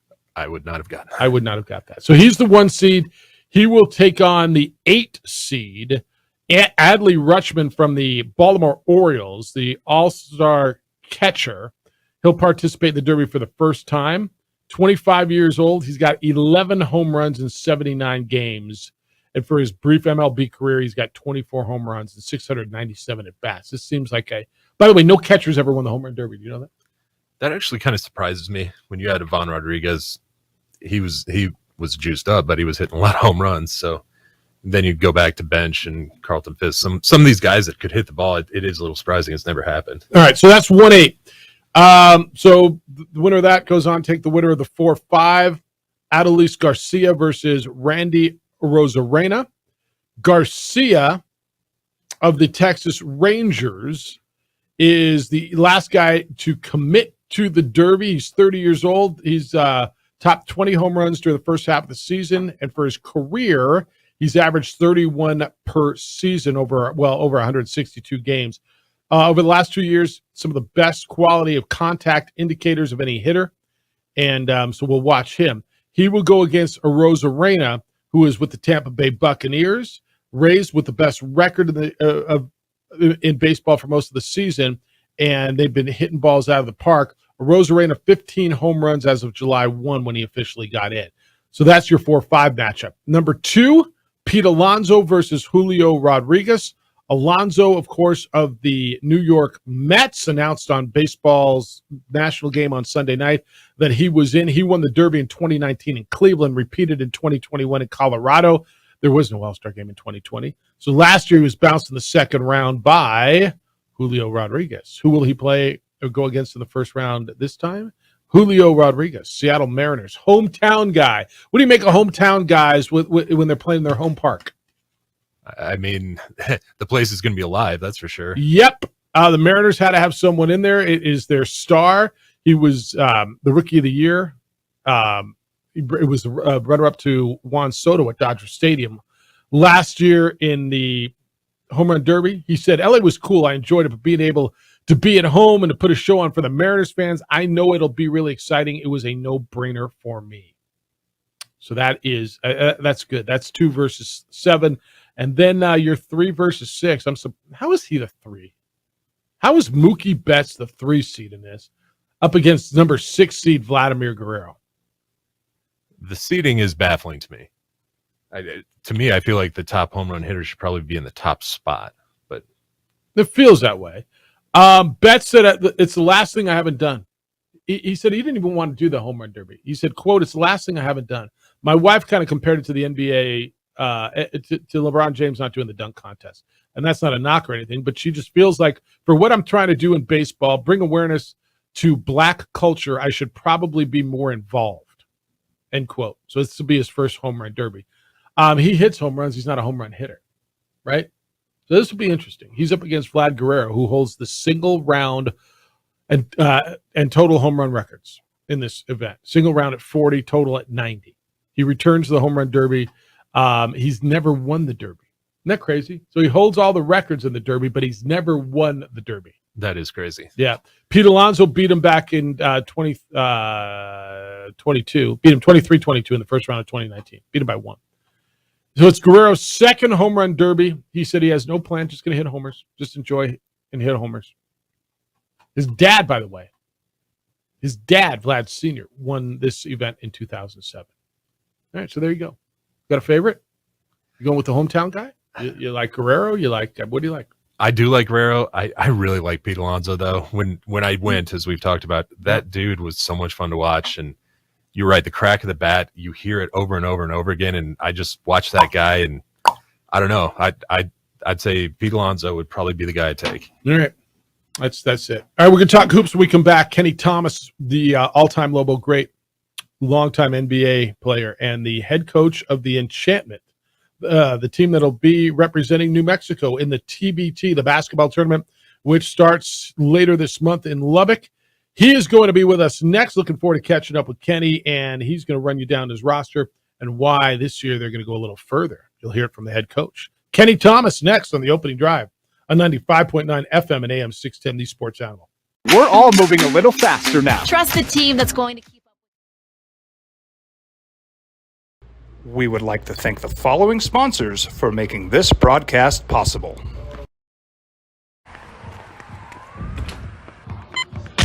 These are more than just the sounds of a safe place to go after school. These are the sounds of interest being ignited and of mentors making an impact. At Boys and Girls Clubs, we don't do just one thing. We do whatever it takes to meet the needs of every kid who comes through those doors. Because whatever it takes is what it takes to build great futures. Great futures start here.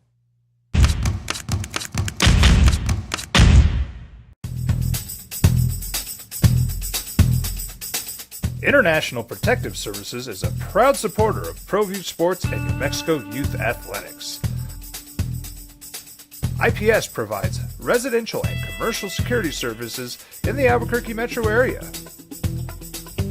For more info, please call 505-897-2420 or visit internationalprotectiveservice.com. Sometimes it's the small things that make life easier, like never worrying about being declined at an ATM when only cash will do. With You're Covered from U.S. Eagle, we'll cover you, even if the money's not there. That's a good feeling. And we do it with no extra fees or penalties. It's called trust, and we think that's important, especially if we're asking you to trust us. At U.S. Eagle, That's just part of what it means when we say people mean more. Don't sacrifice quality of flavor when you're in a hurry. Golden Pride offers ribs, fried chicken, green and red chili breakfast burritos, and Frontier Cinnabons. 4 great locations, or visit us online at goldenpride@abq.com. Golden Pride Barbecue Chicken and Ribs, proud supporter of ProView Sports Network. Check it out. What is it? It's a time machine, bro. I could jump into the future, get my paycheck early. I already get my paycheck early at US Eagle. Get your paycheck up to 2 days early with US Eagle Early Payday. Now's a great time to have your checking with US Eagle. Time machine. Your girlfriend breaks up with you in 22 hours, 53 minutes. Wait, what? Seth? We fight the battles no one hears about. We drop into the middle of firefights to rescue others. And act as one-man air traffic control towers. We're the ones who go before all others.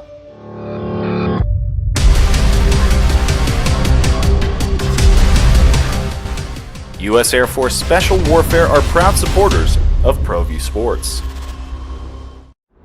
Hi everyone, my name is Master Sergeant Jacob Groves. I am a Air Force Special Warfare pararescueman.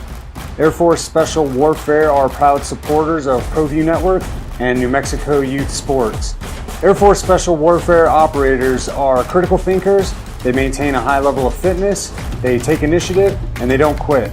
For more information on Air Force Special Warfare, contact me at the number listed below. U.S. Air Force Special Warfare are proud supporters of ProView Sports. As a mom, I try to make the best choices for my family and our health. That's why I choose Western Sky Community Care. It's a Medicaid plan with quality health coverage and special benefits like Boys and Girls Club membership credit, additional dental benefits, and wellness and support programs. I decide which Medicaid plan is right for us. I choose Western Sky Community Care. Learn more about Western Sky Community Care by visiting discoverwesternsky.com today. International Protective Services is a proud supporter of ProView Sports and New Mexico Youth Athletics. IPS provides residential and commercial security services in the Albuquerque metro area. For more info, please call 505-897-2420 or visit internationalprotectiveservice.com.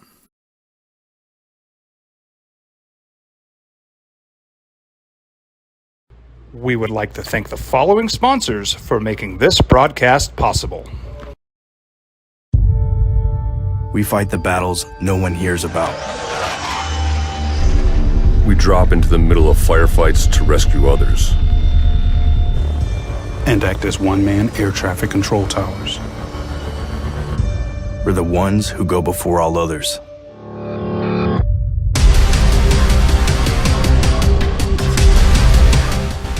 U.S. Air Force Special Warfare are proud supporters of ProView Sports. Well, I'm going to the frontier, walk up to the cashier, order up a root beer and a #1. Cover it with green stuff, one scoop is not enough. Find a booth is real tough, back by the Duke. Meet my family, meet my friends in the quirkiest restaurant I have ever been. All of Albuquerque's favorite spot, it's the Frontier Restaurant. The Frontier Restaurant is a proud supporter of ProView Networks. These are more than just the sounds of a safe place to go after school. These are the sounds of interest being ignited and of mentors making an impact. At Boys and Girls Clubs, we don't do just one thing. We do whatever it takes to meet the needs of every kid who comes through those doors. Because whatever it takes is what it takes to build great futures. Great futures start here.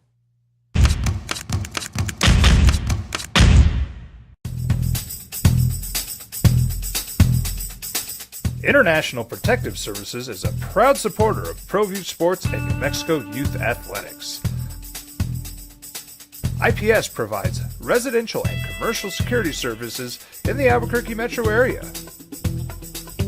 For more info, please call 505-897-2420 or visit internationalprotectiveservice.com.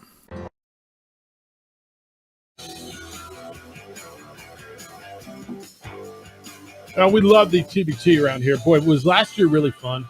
Last year was when you had the Enchantment versus the Panamaniacs. It was the town was electric, the state was electric, and people just had such a good time with this tournament of players that I just gave him that number. So the line you're on is another the line I just gave him, that number. We're efforting Kenny Thomas, the coach of the Enchantment, the TBT. But the place was fun. And if you're not familiar with the TBT, it's televised nationally. It's teams that put together former pros, former college players, just representing whatever and it's kind of turned into like alumni teams in some respects over the years. And the competition is great, and they're competing for $1 million. And so there's really something on the line for these guys to compete for, and it's become something of pride. And one of the greatest Lobos ever is the head coach of this. Kenny Thomas spent 11 years in the NBA after a storied career at the University of New Mexico. He is the second leading scorer in the history of the program. He still leads the program in all-time rebounds. And when Kenny was here, and I tell people, this is when I first got to Albuquerque, UNM was going through an unprecedented time of success. The Kenny Thomas Lobos not only went to the NCAA tournament all 4 years, they won a game in the NCAA tournament all 4 years. And Kenny's coming back again. He's going to be the head coach of the Enchantment. Amongst other things, he is also on the broadcast team of the Sacramento Kings. It's my pleasure to welcome Kenny Thomas back to the Sports Animal. How are you, my friend? What's going on? Man, I'm good. How are you? Sorry about earlier. No. I was just sitting here waiting for the phone call and never wrong. Yeah, Sorry. No. I appreciate you finding some time for us. Hey, before I get into TBT, how fun was it with the Sacramento Kings this year, being on that broadcast team and being as good as they are? Man, they're going to be exciting and fun for a number of years, aren't they? Oh, yeah, man. The organization has come a long way. Mike Brown coming from a situation with the Warriors and coming to the Kings, and it was perfect timing. And the way that Monty McNair, the general manager for the Kings, has orchestrated this whole situation has been phenomenal. And the way Mike Brown has brought the team along, you can tell like they're playing very well. And the fact that they were able to get a 3 seed, it's been a while since they've been in the playoffs. Obviously, 16 years, 17 years, 2005, 2006 was the last time, and that was the last time I played for the Kings. And then being able to come work for NBC and be a part of the broadcast team has been amazing. I'm coming up on my 3rd year. So cool. But it's going to be nice to see how the Kings end up this year, because they can't be a play-in team, and that play-in team is from like 7 to 10. They got to be in that top 6, especially with the expectations coming into this year with the new players they have, and you got Keegan Murray going off in the summer league in California with the California Classic that the Kings In put on. He had Sacramento, 41 last night. Yeah, no, I saw that last night. Kenny Thomas is with us. It was fun to watch them. You're going to be back in town here. I talked to Craig Snow yesterday, so you recruited a guy who's an assistant coach at D1 in Evansville right now, and been on the staff here, and you put together a team. Talk about what you've put together for TBT. You won a game last year, and I know the plan is let's go a little bit deeper this year. Well, this is going to be the 3rd year, and the way that Brandon Mason has brought in guys to fit the mold of like playing good basketball has been great. Craig Snow obviously is a part of the coaching staff. He has a tremendous amount of experience, which is good. And then you said Jude, who's coming in, that has that experience as well.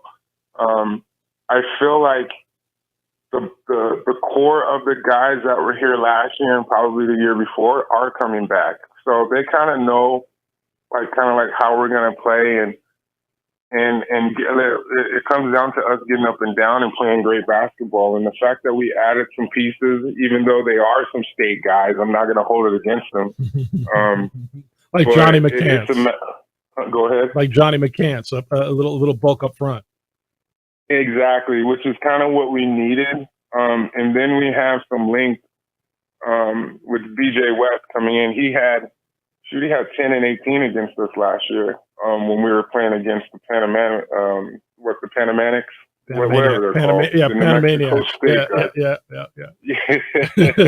So it was good, man.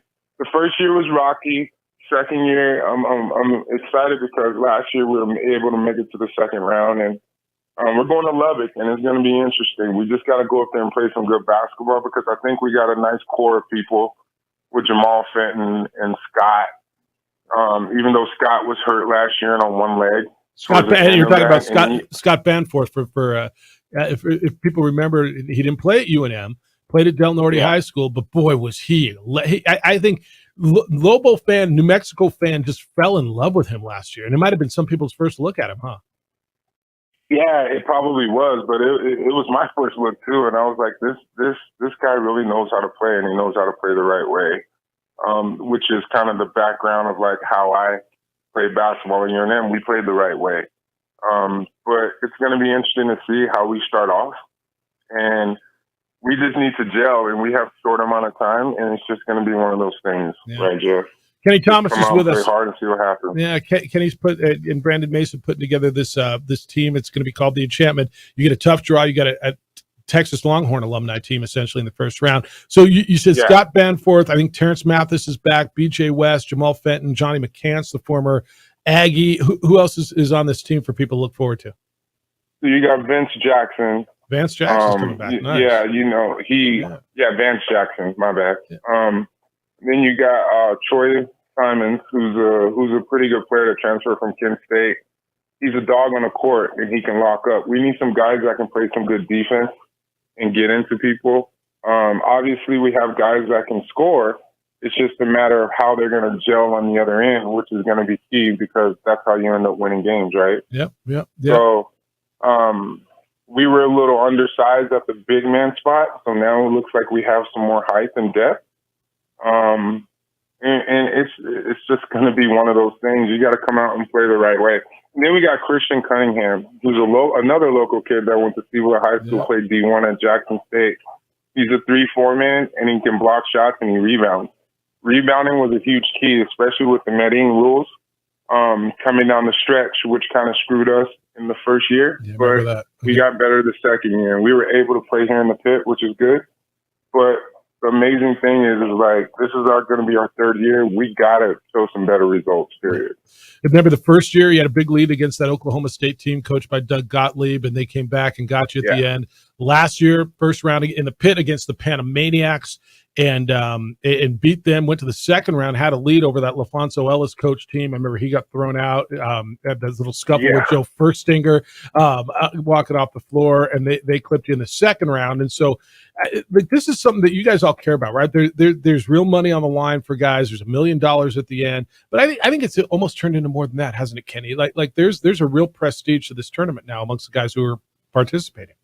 It has turned into more than that. I mean, we can sit up there and talk about, hey, we want to win 6-7 games and win the money, right? But the nice dynamic of this team is that there's a situation with JB, right? JB White. And it's been one of those things that's been kind of close to us as far as the situation with him being able to come to UNM, and then it didn't happen. And there's a lot of things that are happening in our world today that just should not be happening, especially when it comes to guns and violence. So we are putting it out there. We are representing JB White, and we're actually going to have his mom on the bench. Nice. With us. So we play on the 19th. If we win, we play on the 21st, and if we win, we play on the 23rd. And then the following week, we figure out where we go next. And for those of you who aren't familiar, JB White was the star player from Santa Fe who had signed with the Lobos, was coming down, and a week before he came down to UNM, was at a house party, got shot and killed outside of Santa Fe, and it's beautiful that the Enchantment is playing in JB's memory to raise awareness on gun violence and keep JB's name and his memory at the front of people's mind. I love what you're doing, and I know that everybody's behind it. Hey, before I get you out of here, we were talking about this today, this new in-season basketball tournament that the NBA is doing, where they announced that the finals are going to be played the 7th and the 9th of the Final Four in Vegas. I'm trying to warm to it, and I'm struggling with it. Tell me your thoughts on it. And I'm figuring the reason is to make the NBA more relevant early in the season, because I think a lot of people think Christmas Day is opening day. But what are your thoughts on this? I'm having a hard time with it too, right? And it's one of those things to where obviously the game is about money. It's another revenue opportunity, and it gives the players another opportunity to start building up their stats to a certain extent, because everything that they do with those games, it goes towards your stats, right? Yeah. And then there's also a new rule from the standpoint of you have to play X amount of 65. games to be considered for any type of awards. I think it's like 65 games. Yeah. Yeah, because there's a lot of guys that are not showing up and wanting to play during the season. I find that very unreal, to where you have to get to the point of implementing certain things like that, to where guys are not sitting out and resting. I think it's going to be nice to actually add that format, because it gives guys opportunities to show their ability, right? So it's one of those things that's going to be interesting to see. You can't really wrap your mind around it until you actually see it. That's how I am. It's one thing to talk about it, right, Jeff? But it's going to be nice to see. And what's even more crucial is NBC, right? So hopefully I get a couple more games. Damn right. I want more Kenny Thomas. I want more Kenny. Right. Hey, you bringing your clubs when you come to town next week? Man, I'm here now. All right. Oh, I didn't know you were here. All right, I'm going to find you. I'm here, man. I have so much going on. I'll reach back out to you, but I'm looking at possibly doing a golf tournament September 17th and 18th up at Buffalo Thunder. We're working on the details right now. Right, well, it's going to be like a nice little set and everything. All right, we'll help you with that, and I'm going to find you here in the next week or two, and we're going to go hit the golf ball. Good to talk to you. Always is. Have fun with this. I know you'll have fun with it. Good luck with the TBT, and thanks for spending a few minutes with us. Man, anytime for you. Whatever you need, always. Appreciate you, man. Be well. Kenny Thomas, the great Kenny Thomas, one of the best ever to put on a Lobo uniform, period. And it's just great to catch up with him. I got a lot with what he said, including his thoughts on this in-season tournament. We're kind of on the same page. It's the opening drive on 95.9 FM and AM 610 Sports Animal. This report is sponsored by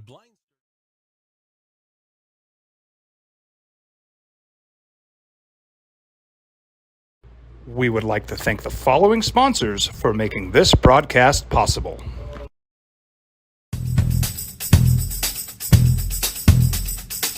International Protective Services is a proud supporter of ProView Sports and New Mexico Youth Athletics. IPS provides residential and commercial security services in the Albuquerque metro area. For more info, please call 505-897-2420 or visit internationalprotectiveservice.com. We fight the battles no one hears about.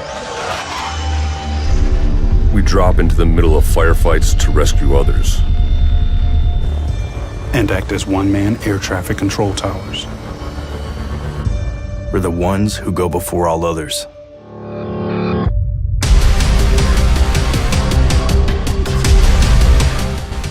U.S. Air Force Special Warfare are proud supporters of ProView Sports. Hi everyone, my name is Master Sergeant Jacob Groves. I am a Air Force Special Warfare pararescueman. Air Force Special Warfare are proud supporters of ProView Network and New Mexico Youth Sports. Air Force Special Warfare operators are critical thinkers. They maintain a high level of fitness, they take initiative, and they don't quit. For more information on Air Force Special Warfare, contact me at the number listed below. U.S. Air Force Special Warfare are proud supporters of ProView Sports. Check it out. What is it? It's a time machine, bro. I could jump into the future, get my paycheck early. I already get my paycheck early at U.S. Eagle. Get your paycheck up to 2 days early with U.S. Eagle Early Payday. Now's a great time to have your checking with U.S. Eagle. Time machine. Your girlfriend breaks up with you in 22 hours, 53 minutes. Wait, what? Seth? Well, I'm going to the frontier, walk up to the cashier, order up a root beer and a number one. Cover it with green stuff, one scoop is not enough. Find a booth is real tough, back by the Duke. Meet my family, meet my friends in the quirkiest restaurant I have ever been. All of Albuquerque's favorite spot, it's the Frontier Restaurant. The Frontier Restaurant is a proud supporter of ProView Networks. These are more than just the sounds of a safe place to go after school. These are the sounds of interest being ignited and of mentors making an impact. At Boys and Girls Clubs, we don't do just one thing. We do whatever it takes to meet the needs of every kid who comes through those doors. Because whatever it takes is what it takes to build great futures. Great futures start here. Sometimes it's the small things that make life easier, like never worrying about being declined at an ATM when only cash will do. With You're Covered from US Eagle, we'll cover you, even if the money's not there. That's a good feeling. And we do it with no extra fees or penalties. It's called trust, and we think that's important, especially if we're asking you to trust us. At US Eagle, that's just part of what it means when we say people mean more. We fight the battles no one hears about. We drop into the middle of firefights to rescue others. And act as one-man air traffic control towers. We're the ones who go before all others.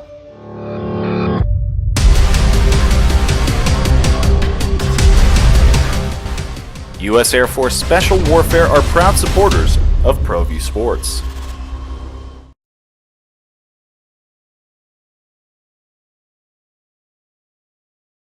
We would like to thank the following sponsors for making this broadcast possible. As a mom, I try to make the best choices for my family and our health. That's why I choose Western Sky Community Care. It's a Medicaid plan with quality health coverage and special benefits like Boys and Girls Club membership credit, additional dental benefits, and wellness and support programs. I decide which Medicaid plan is right for us. I choose Western Sky Community Care. Learn more about Western Sky Community Care by visiting discoverwesternsky.com today. Don't sacrifice quality of flavor when you're in a hurry. Golden Pride offers ribs, fried chicken, green and red chili breakfast burritos, and Frontier Cinnabons. 4 great locations, or visit us online at goldenpride@abq.com. Golden Pride Barbecue Chicken and Ribs, proud supporter of ProView Sports Network.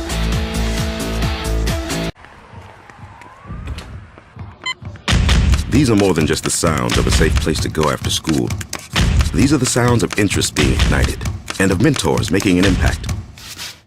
At Boys and Girls Clubs, we don't do just one thing. We do whatever it takes to meet the needs of every kid who comes through those doors. Because whatever it takes is what it takes to build great futures. Great futures start here. We would like to thank the following sponsors for making this broadcast possible. Everguard Roofing and Solar. For nearly 20 years, Everguard Roofing and Solar has been working with New Mexicans to enhance their homes and businesses. For all your roofing and solar needs in New Mexico, call 505-821-9543.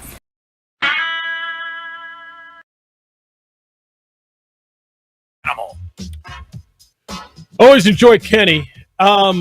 And you know, Kenny, now I'm stoked for him. I'm proud of Kenny in so many respects. I'm proud of Kenny that he's got a career going with NBC Sports and doing some stuff up in Sacramento and doing games, and he's part of that. And I'm stoked for him to be a part of that program and that franchise. Now they're having some success because there's been a lot of lean years with the Sacramento Kings, and for Kenny to be involved with that and such a big part, it's really, really cool. Talking to him about DC, what do you think what he said about the postseason tournament? For those of you just joining us, the NBA it's not a postseason, it's an in-season tournament. The NBA announced there's an in-season tournament. So whatever this is going to look like, they're going to play the Final Four of this in-season NBA tournament in Vegas, December 7 and 9. It's a Thursday and a Saturday, kind of situated in between the end of college football's regular season and the start of bowl season. That's the Army-Navy Day.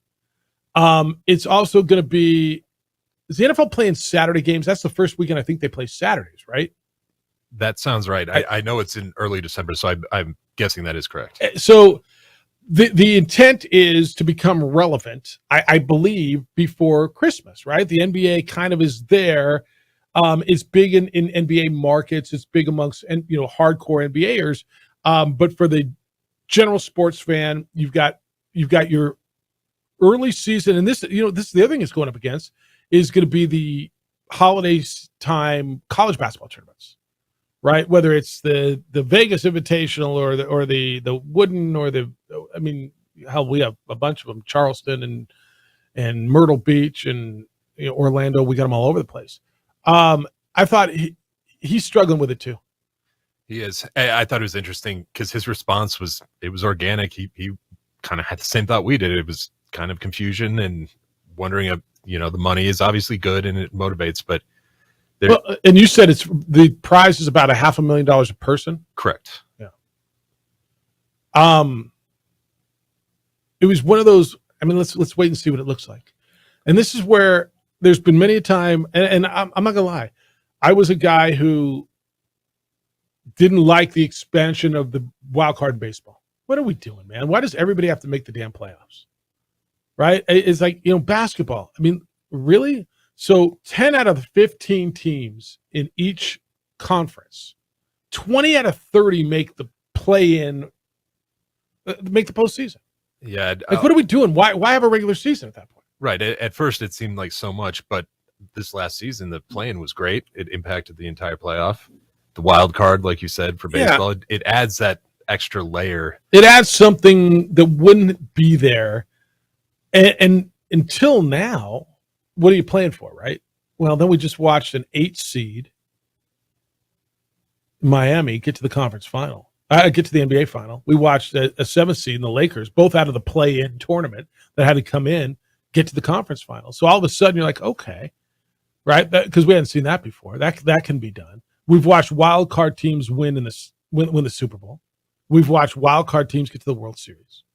So I'm willing to watch, but this doesn't mean any of that. This is like a December tournament for a league that doesn't start the playoffs till late April. I almost wonder why they wouldn't do it preseason. I mean, you do it in early October. October. To start the season? Yeah, why not? Not even preseason. What if you started the season with this? What if you took off 8 games and just allotted 2 weeks to a tournament that meant something before the actual regular season started? So I like that better than this. I like that if you said we're starting the season with this tournament.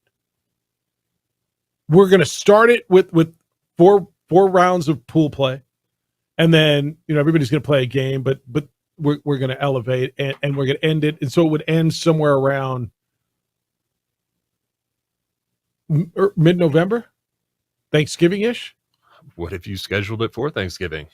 Or now NFL does. You don't want to take on the NFL on Thanksgiving. No, you're absolutely right about that.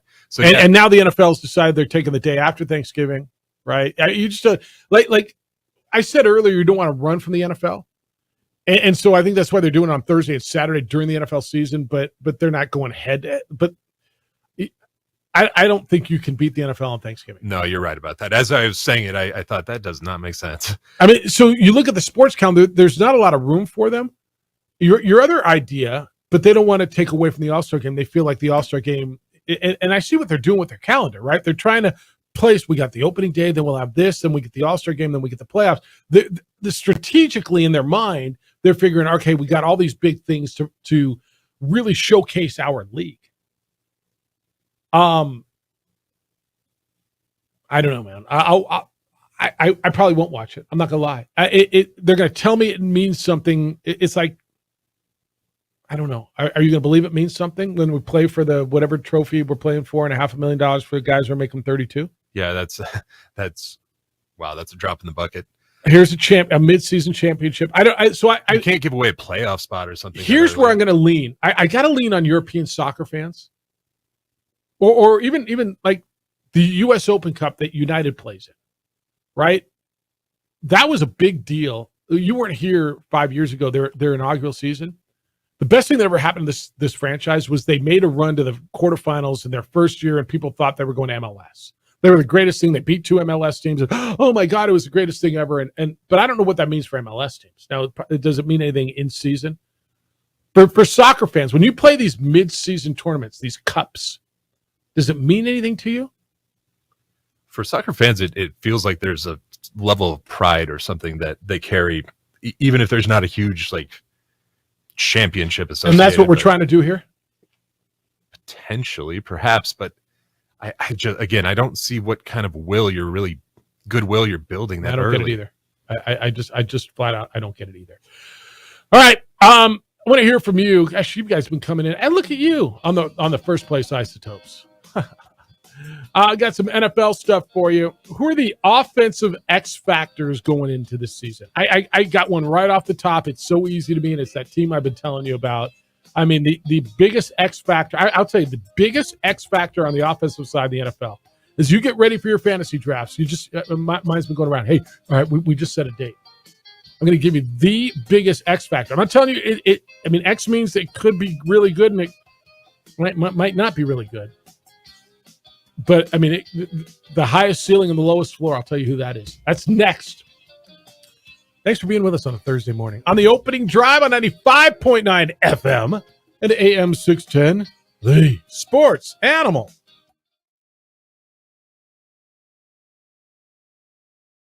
We would like to thank the following sponsors for making this broadcast possible.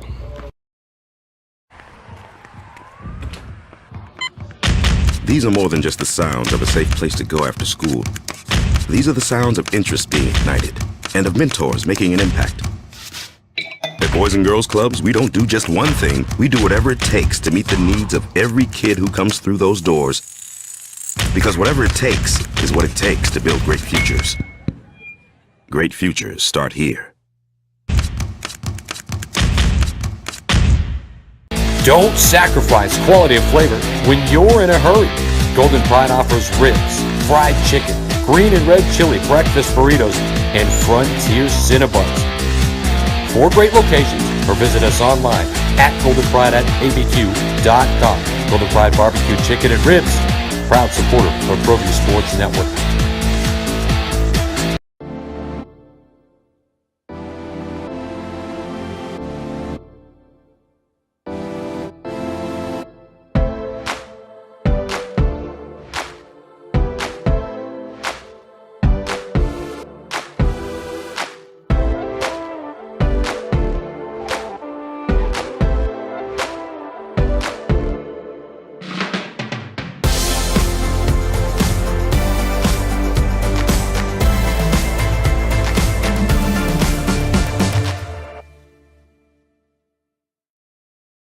We would like to thank the following sponsors for making this broadcast possible. For your business or your home, Valley Fence stands alone. We're number 1 in New Mexico for a reason. It's the best fence you can own. Proudly serving New Mexico for over 50 years. At Valley Fence, the difference is clear. No fence too big, too small, or difficult. We handle them all. Check it out. What is it? It's a time machine, bro. I could jump into the future, get my paycheck early. I already get my paycheck early at US Eagle. Get your paycheck up to 2 days early with US Eagle Early Payday. Now's a great time to have your checking with US Eagle. Time machine. Your girlfriend breaks up with you in 22 hours, 53 minutes. Wait, what? Seth?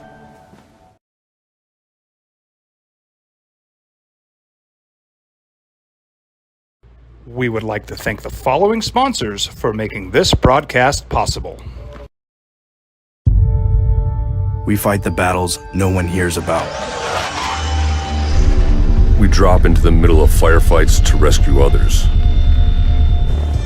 and act as one-man air traffic control towers. We're the ones who go before all others.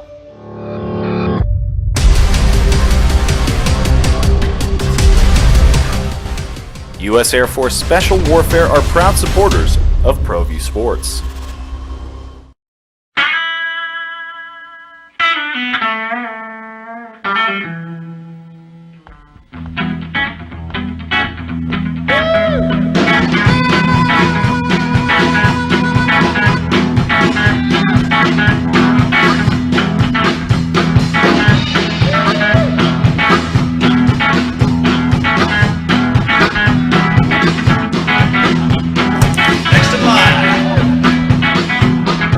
Rudy's is a proud supporter of ProView Networks.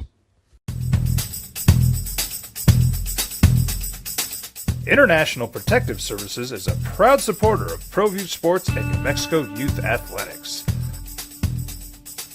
IPS provides residential and commercial security services in the Albuquerque metro area. For more info, please call 505-897-2420 or visit internationalprotectiveservice.com. As a mom, I try to make the best choices for my family and our health. That's why I choose Western Sky Community Care. It's a Medicaid plan with quality health coverage and special benefits like Boys and Girls Club membership credit, additional dental benefits, and wellness and support programs. I decide which Medicaid plan is right for us. I choose Western Sky Community Care. Learn more about Western Sky Community Care by visiting discoverwesternsky.com today. Sometimes it's the small things that make life easier, like never worrying about being declined at an ATM when only cash will do. With your coverage from US Eagle, we'll cover you. Now, voted the best sports show in New Mexico for 5 years running. It's the OD in the AM with 3-time New Mexico Sportscaster of the Year, Jeff Symbieta and JJ Bach.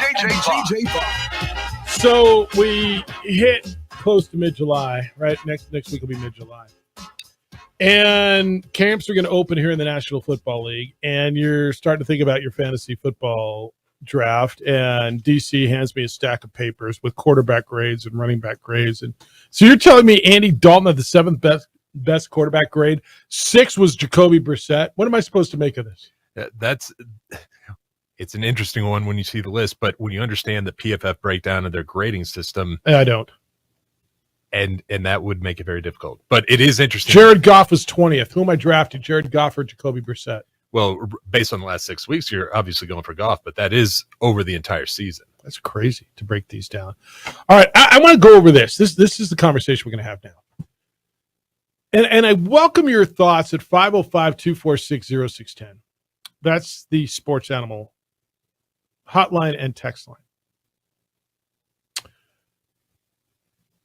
Biggest X factors. Now we're going to do this in 2 different categories on offense. One, because quarterback's always its own little world, right? So who are the biggest X factors at quarterback? And then we'll do other things. Robo Hobo, by the way, says if you're letting everyone in a bowl, Jeff, then why can't more pro clubs make their tournament? Because I think it's totally different. When a tournament for a championship as opposed to a one-off bowl game, I think are completely different things. I mean, are we talking apples to apples when we're talking about 20 out of the 30 teams after a long regular season competing for a national championship as opposed to 4 going up to 12 going into a tournament for a national championship in college football, and then the bowl season being something different because the majority of those teams that compete at Division I or FBS don't have a chance to play for a national championship. That to me is the difference. But I appreciate it, Lobo Hobo. All right. There's a number of X factors of quarterbacks in the NFL, DC. To me, the number one X factor is easy. Do you feel that way? No, I do not. Because there's a handful of guys that could be that. Well, I'll throw a handful at you, but one rises above the rest to me. I'm guessing. Well, I'm guessing Jared Goff, but you'd tell me. Deshaun Watson.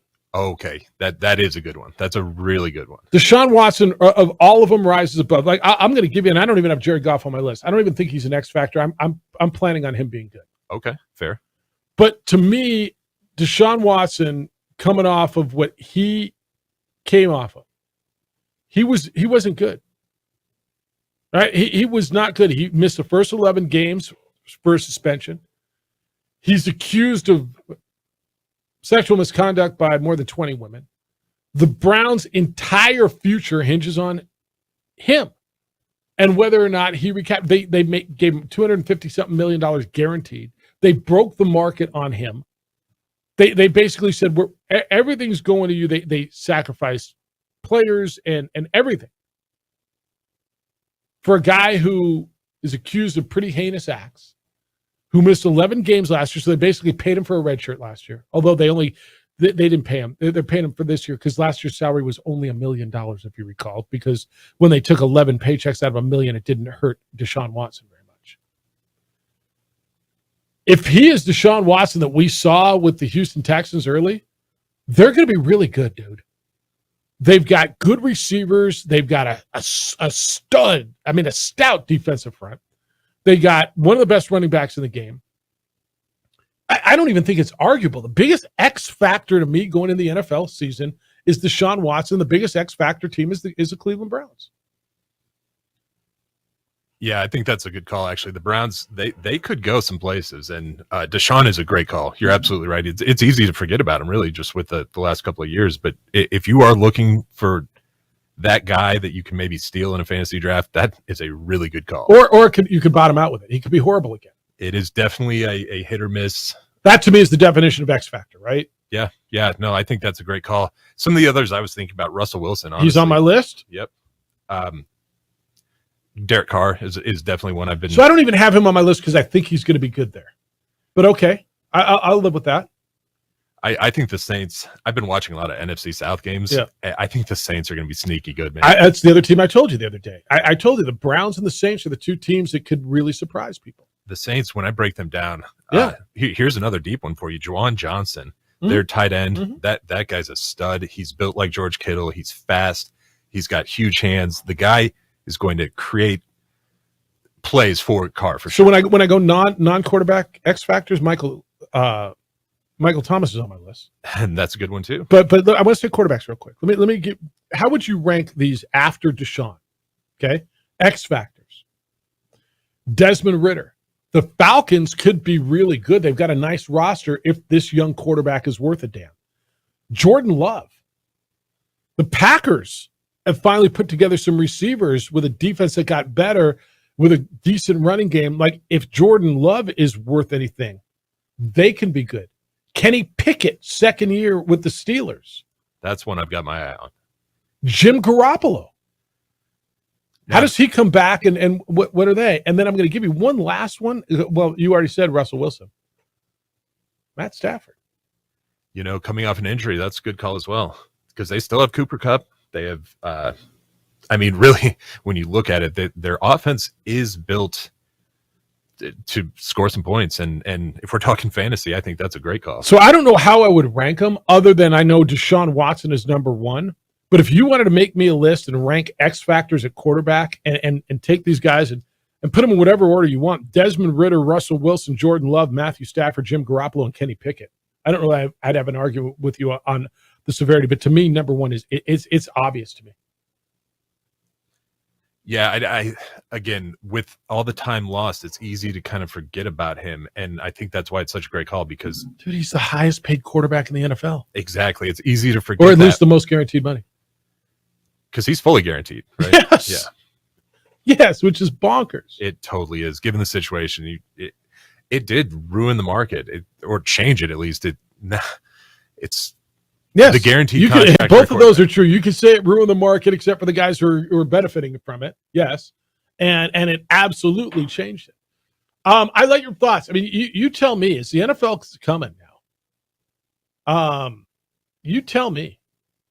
Who are the wild cards at quarterback? I mean, there's nobody. Daniel Jones is one that comes to mind. Yeah. He started to come on at the end of last year. So Daniel Jones to me is in the Dak Prescott, Derek Carr, Jared Goff range, where I'm at the point now where I expect them to be good. You could tell me Mac Jones. We could throw Mac Jones into the X factor, but like I expect them to be good. But I see so much you just don't know. You could throw Justin Fields into the X Factor thing, right? There's a few quarterbacks, but I got Geno Smith and Dak and Daniel Jones and Derek Carr. Like, I expect them to be good. To me, they've proven that they had a good solid year. Jones being young, or the young guy out of that group, I'm not ready to put him in that same that's fair category, but I can see the thought process. He definitely seems to be trending in that direction. So I appreciate that. All right, when we come back, non-quarterback X factors on the offensive side. As we go into a big year, one of them's a free agent. To me, one of them's a huge X factor. And where is this guy? Well, actually, two of them are free agents. Where do they land? But how do these guys play in their new team? Love your thoughts as we get ready for the NFL camps to open. And I'm here for you on any of the stuff that we did with Kenny Thomas as well. It's the opening drive. No JJ this week. Be back next week on 95.9 FM and AM 610, the Sports Animal. Registration.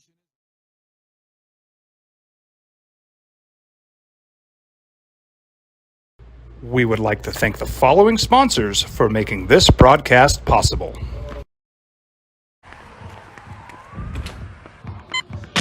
These are more than just the sounds of a safe place to go after school. These are the sounds of interest being ignited and of mentors making an impact.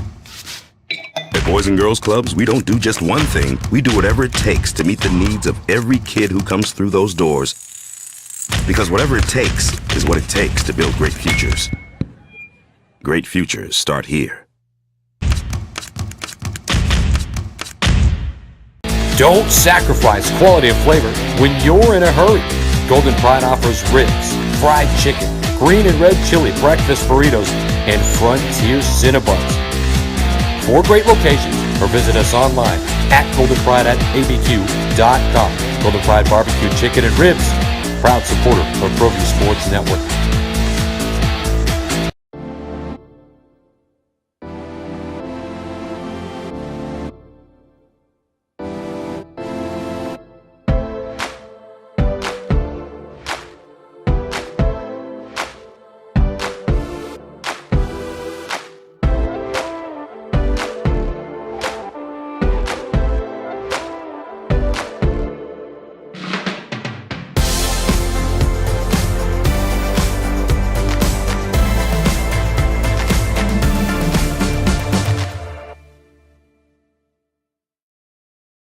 We would like to thank the following sponsors for making this broadcast possible. For your business or your home, Valley Fence stands alone. We're number 1 in New Mexico for a reason. It's the best fence you can own. Proudly serving New Mexico for over 50 years. At Valley Fence, the difference is clear. No fence too big, too small, or difficult. We handle them all. Check it out. What is it? It's a time machine, bro. I could jump into the future, get my paycheck early. I already get my paycheck early at US Eagle. Get your paycheck up to 2 days early with US Eagle Early Payday. Now's a great time to have your checking with US Eagle. Time machine. Your girlfriend breaks up with you in 22 hours, 53 minutes. Wait, what? Seth?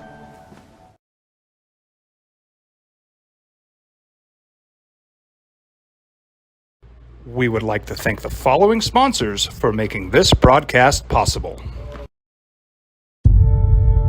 We fight the battles no one hears about.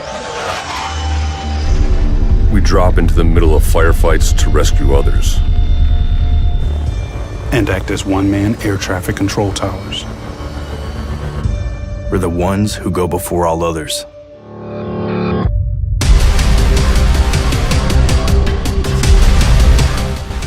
U.S. Air Force Special Warfare are proud supporters of ProView Sports.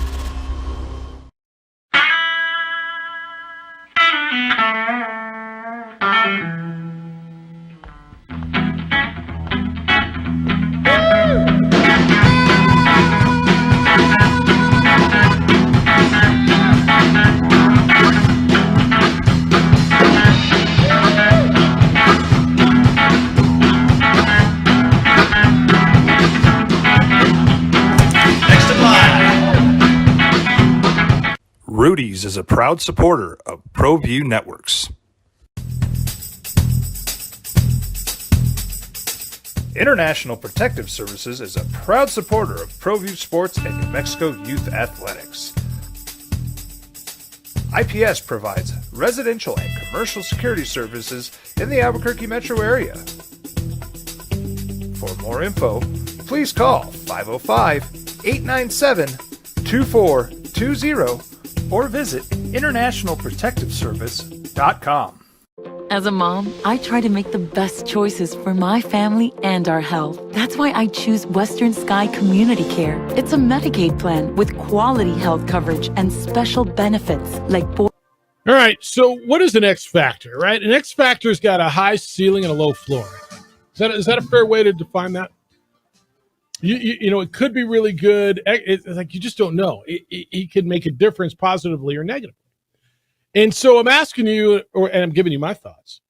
Biggest X factors going into the NFL season. To me, it's easy on the offensive side, and it's a quarterback, and it's Deshaun Watson. Now, there's a bunch of others. You can tell me, what about this guy? What about this guy? Yeah.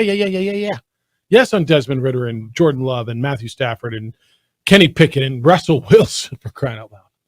But to me, the biggest one is Deshaun Watson. But what about non-quarterbacks?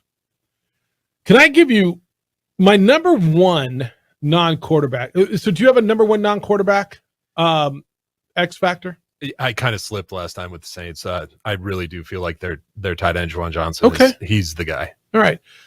I'm going to go with a guy who was terrific and was suspended last year. Calvin Ridley.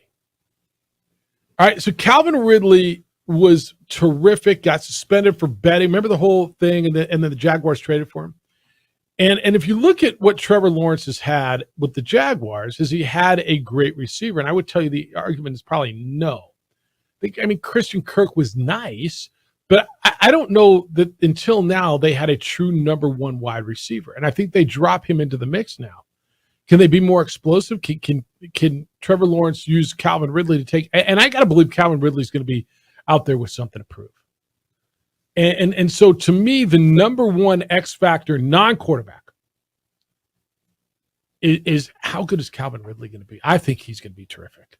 He steps into a really good situation. Yes, he does. So that I think that's a really good call. I could see he's the type of guy, because of the suspension and some of the past history, will slip in some drafts. And he's one, if you're in round 6 or 7 and he's available, that's a guy to keep your eye on. So let me give you another one. A guy who's been terrific, had a great NFL career, is on the back end.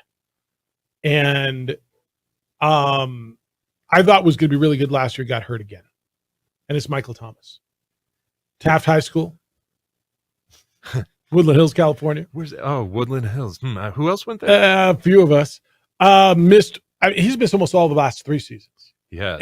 And so it's all lower body injuries, right? So last time he played a full season, though, he led the league in receiving yards, set a new single season for receptions with 149, a single season record, 149. And what did they have? So they went out and got Chris Olave, and he's emerged as their number one. But I think with Derek Carr going in, you talk about the tight end, Olave is a deep threat, and if Michael Thomas becomes that guy, they can be special. He can be very special. And let's not forget Kamara. He definitely adds an element. Is he ever going to get suspended? That's such a good question, because it's very possible. It seems likely, but yet it's not happening. So that's a really tough call right there, especially for a fantasy owner. I mean, you're going to really put up a first or second rounder for a guy who might be out for 6 weeks? 100%. All right, one other guy in receiver, and then I'm going to go to the 2 free agents. But DJ Moore went from Carolina to the Bears. I don't even know that I should put him as an X factor, because I think he's going to be good. I think DJ Moore is one of the most underrated receivers in the NFL because he was in such a bad situation the last 2 years. Sitting in Carolina, I think he's explosive. I think he's terrific. I just think he had nobody throwing to him and was totally underutilized. And now I put him in a place where I got Justin Fields looking to do stuff. I've got some other guys on that squad. I love them. I do too. And I look at the Bears and I wonder, could that be a sleeper to win the North? Yeah, they really can. They were putting up some I think they're a points. year or two away, but I think they could be. the Lions were nice last year, but I really do think the Bears give them fits in the North. All right, let me give you two others. Well, and one of them is not even an X factor. It's just where does he land? And that's DeAndre Hopkins. Okay, because the X factor, I have no doubt he's going to be good. Do you? No, none whatsoever. But what about Dalvin Cook? Dalvin Cook in the right situation. Dalvin Cook was the sixth leading rusher in the NFL last year on a team that won their division. Dalvin Cook, for whatever reason, people think, oh, he's old. He's not. No, he's not. If he stays healthy, and that's the thing with Dalvin Cook the last couple of years, if he lands in the right spot, like to me, and I've told you this last week, if Hopkins and Cook both end up in New England, look out. Look out. That is absolutely And right. and you're going to tell me, well, Jeff, that division's stacked. Yeah, and you just added another good team to it.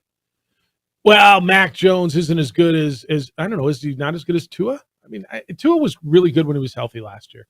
Do you have the belief that Tua is durable enough to play 16, 17 games? Not at all. Nor do I. I got Aaron Rodgers. I think they're going to be really good. I got Josh Allen. I think they're going to be really good.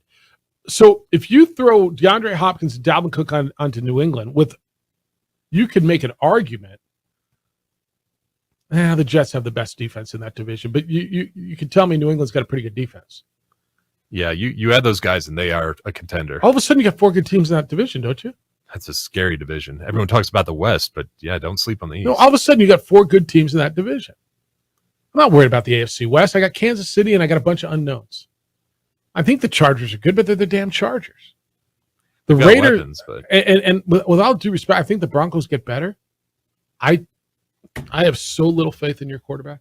I'd take the under on them. And What is it? last time I checked, I think it was 9.5. 100%.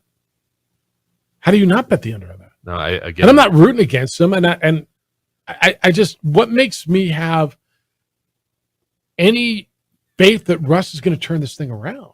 No, they added a tackle, and that is a Oh, there plus, you go. but- Yeah, and I mean, if he has that extra second to throw or assess the whatever he's looking at, if he needs to run, that could be big for him. But I just don't see one guy making that big of a difference. Not without being the top guy, which Well, I just think your quarterback looked so uncertain last year. Your quarterback looked so unconfident last year. And I know this was a guy who went to the Super Bowl and won a Super Bowl. I know that he's been to 2 Super Bowls. I understand who he was. I just don't see that same guy in Russell Wilson. I don't even see a glimpse of it. No, not at all. And it's tough because he did win a Super Bowl, but he had Yes. one of the best defenses ever. No, but give him credit, man. Like he had a great year that year. He was an elite quarterback at that time in the NFL. Now that feels to me like it was 80 years ago.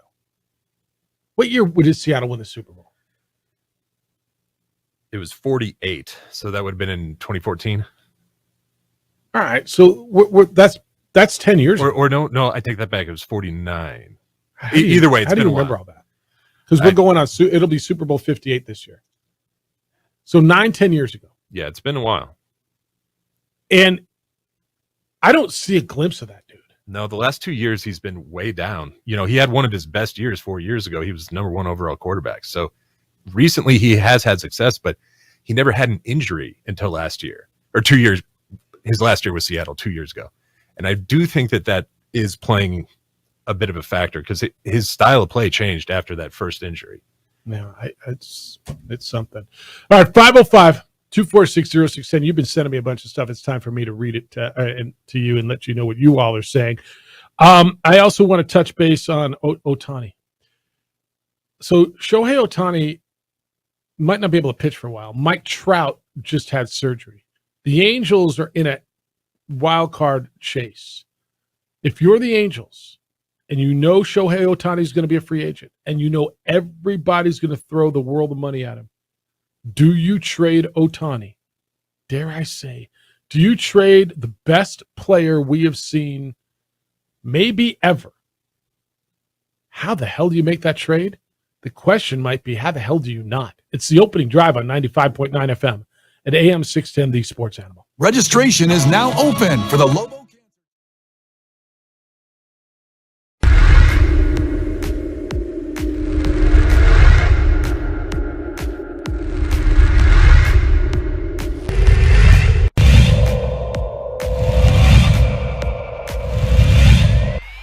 pitch. There's a line drive right at the shortstop for out number 3.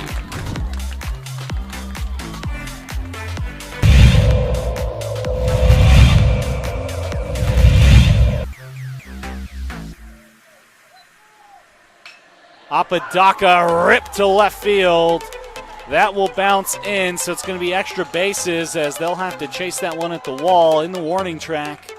Flipped up, there's no play at home. So it's an RBI double for Andrew Apodaca.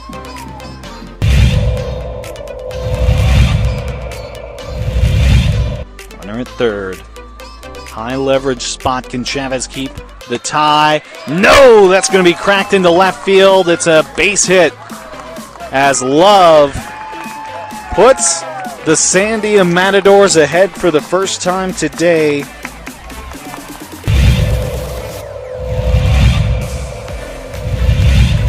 The 0-2. It's upstairs, goes to the backstop, and the run will not score. Gun down at home.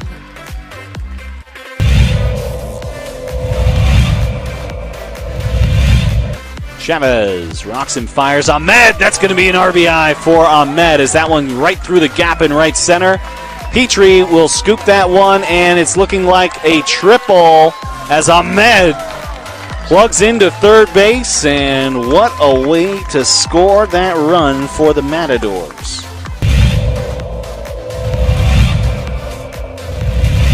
Coach Romero barking out his orders there to his players. He's been around the game for a long time. Nice shot to center field. That'll bring runners in. Just like that, La Cueva will bring 3 runners in to go up 3-0. Runner advances to third.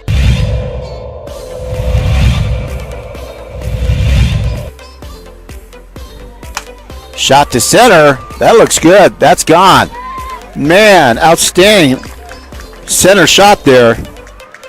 As La Cueva will score. Antonio Lucero, second baseman, quite the hitter.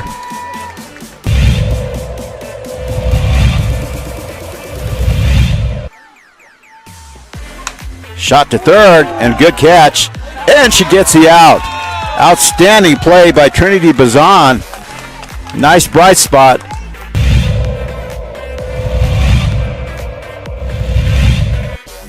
Costly errors allowed Cleveland to get 1 run back.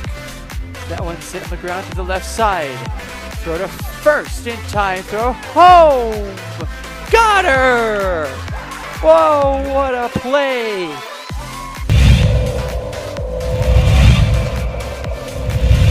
Next door or something. Not sure, but they came out here, and Ellison cracks an RBI out to left field. That's where you got to do it.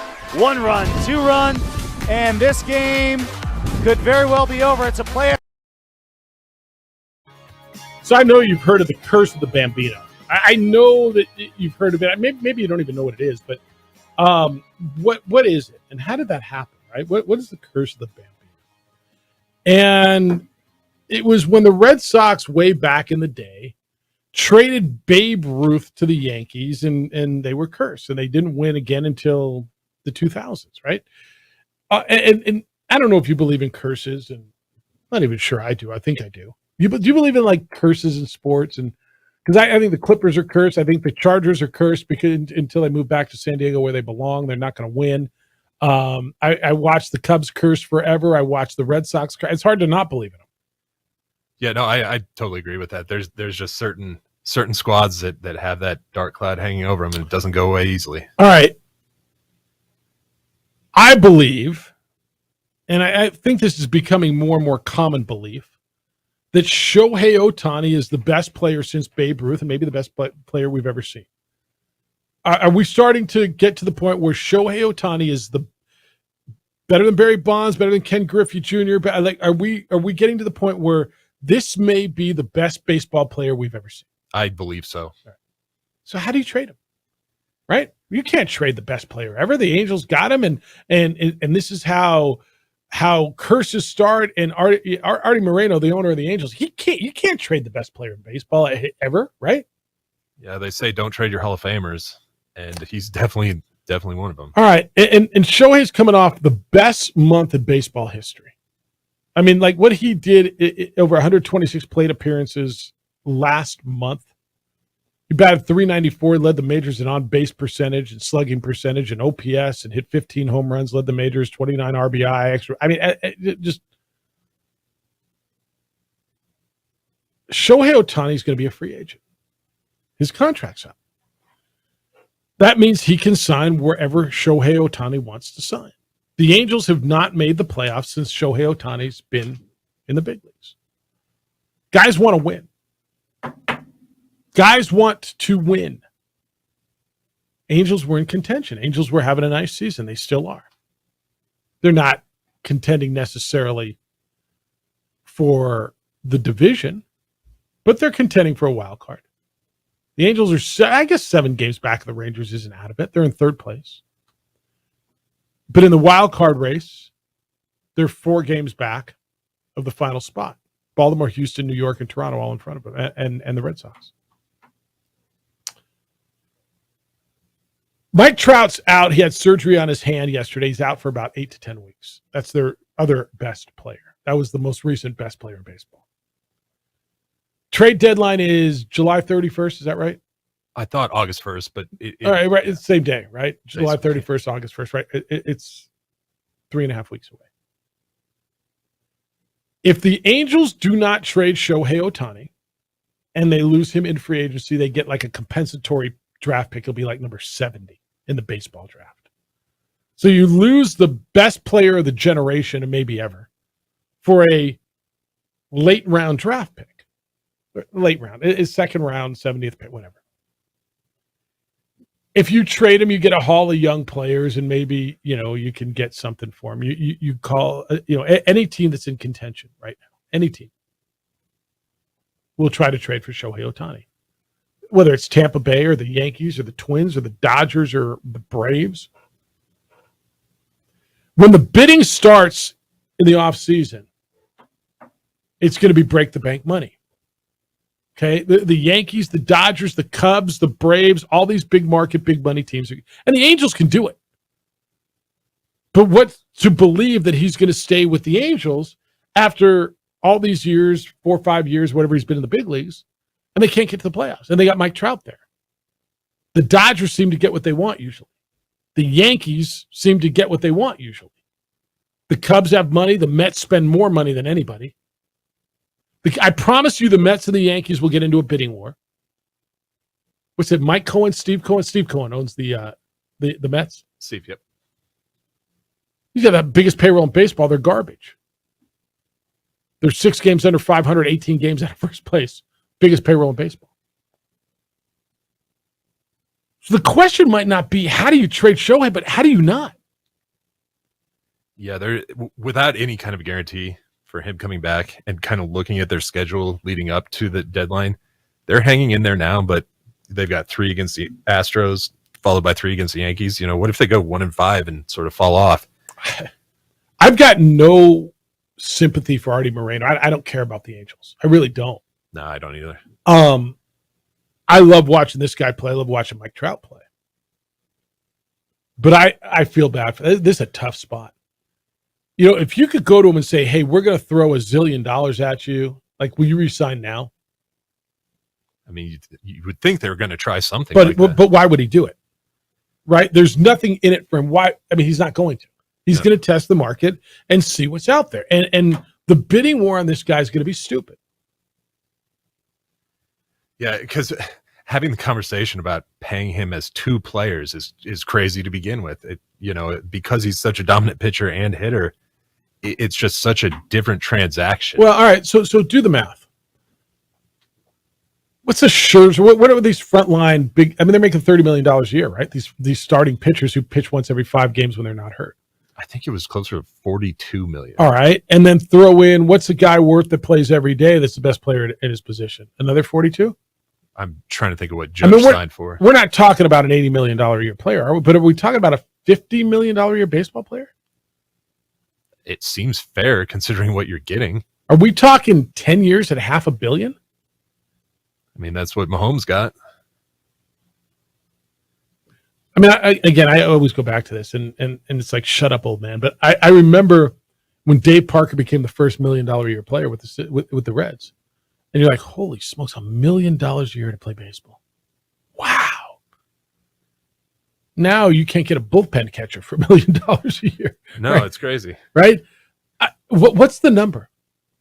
And so and what's the number? What do you do? To be honest with you, I feel that the number is not so much a money number; it's a percentage of ownership number. Whew, really? Yes, I really do believe that. If someone throws out 5% plus 500, that's just such a joke to say. $500 million plus 5% seems like a realistic thing. Remember when A-Rod signed with the Rangers for $250 million? I do very 250. Well. People are like, "What the hell are we doing?" Yeah, $25 million a year. What are we doing? Where does it end? JJ and I have this conversation all the time, and he shrugs it off. There's got to be a tipping point down there. At some point, is there not a breaking point here? Yeah, I mean, there's going to be a point where these guys are getting paid more than the teams are making. So, if you are limited to, say, 40,000 seats a night and whatever merch you can sell, like that's it's TV. It's TV rights money. What are the networks willing to pay? Well, and that's true. Yeah, if they get and the local rights, right? The Dodgers make so much on those local rights. That's a big deal. But being in the LA market with all their local rights, and then what is it? Spectrum owns the rights, so it's not on like a bunch of the carriers. It's only on Spectrum because they want everybody to be on Spectrum and not DirecTV. And so, right, that whole thing, the Yes Network, right? Yeah, those local deals are they are game changers, and they do give some of these squads a lot of flexibility for these monster contracts. But there's got to be a max on this, but maybe there isn't, man. We're going to be seeing. I mean, in our lifetime, we'll see a dude making $100 million a year. What sport do you think it'll be first? Basketball. I kind of agree. After seeing everyone getting $260 million. No, the NBA throws money around. First of all, it's the smallest roster. Right. And so they can spread the money. That's why I always hear NFL guys going, why are we not making what they're making? Well, because there's 53 plus practice squads on your team, and there's 14, 15, maybe 16 dudes on their team. That's why they're getting paid more. You picked the wrong game. You picked the wrong game. Well, am I wrong? No, you're not. It's funny to say, but you're absolutely right. I mean, when we're throwing around television right money and they got all this money sitting around, the slices are thicker in basketball because there's less dudes on the roster to get paid. That, and it's an international game. So, well, yeah. But I mean, why am I getting paid more? The television rights fees, the networks are only going to pay so much for the fees, right? Here's your pie. All right, now go slice it up 15 ways as opposed to 55 ways. Well, yeah, that's why they're getting paid more. That's why the last guy on the bench is making, $4.5 million. We had this conversation all the time. Better job. Third string quarterback, last dude on the NBA bench. Last dude on the NBA bench. Right, because when you get thrown in, you don't get your ass kicked. Right, no one's going to tackle you. You're still living you. the NBA lifestyle. You're still pulling the NBA lifestyle. You got courtside seats every night. And you're banking. And when you get thrown in, you get thrown in. You got 2 minutes at the end, shoot a couple buckets. Right. Hear the buzzer. Easy answer, right? Yep. Yeah, but third string quarterback's not a bad gig either. No, it's not. I mean, you're still making what, $4.5 million probably? $3 million, 4.5. Yeah, you're still a quarterback in the NFL. You're still pulling the NFL lifestyle. You know what I'm saying? Yeah, it's not a bad life either. It's you're living. All right, what says you? That's next, I promise. 505-246-0610. That is the text line and the phone line. And you can send me emails, jeff@sportsanimalabq.com. It's the opening drive. Everything you need to know going through the rest of your day next on 95.9 FM and AM 610, the Sports Animal.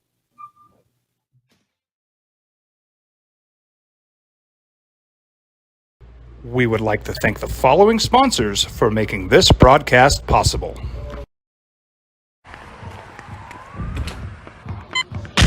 These are more than just the sounds of a safe place to go after school. These are the sounds of interest being ignited and of mentors making an impact. At Boys and Girls Clubs, we don't do just one thing. We do whatever it takes to meet the needs of every kid who comes through those doors. Because whatever it takes is what it takes to build great futures. Great futures start here.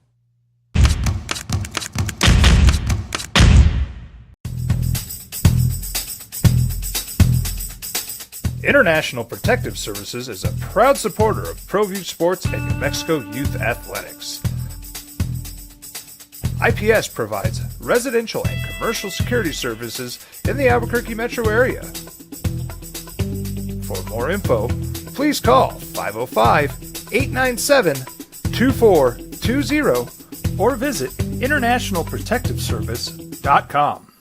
Sometimes it's the small things that make life easier, like never worrying about being declined at an ATM when only cash will do. With You're Covered from US Eagle, we'll cover you, even if the money's not there. That's a good feeling. And we do it with no extra fees or penalties. It's called trust, and we think that's important, especially if we're asking you to trust us. At US Eagle, that's just part of what it means when we say people mean more. Don't sacrifice quality of flavor when you're in a hurry.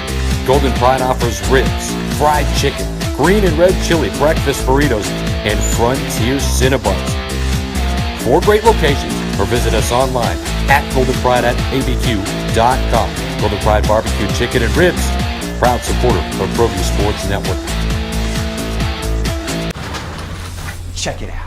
What is it? It's a time machine, bro. I could jump into the future, get my paycheck early. I already get my paycheck early at US Eagle.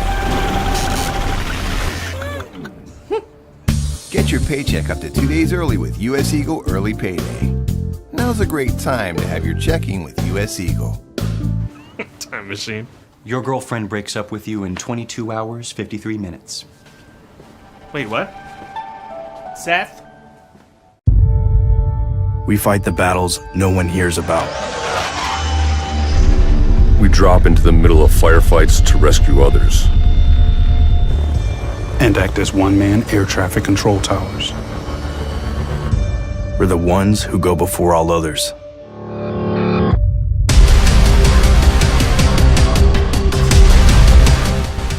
U.S. Air Force Special Warfare are proud supporters of ProView Sports.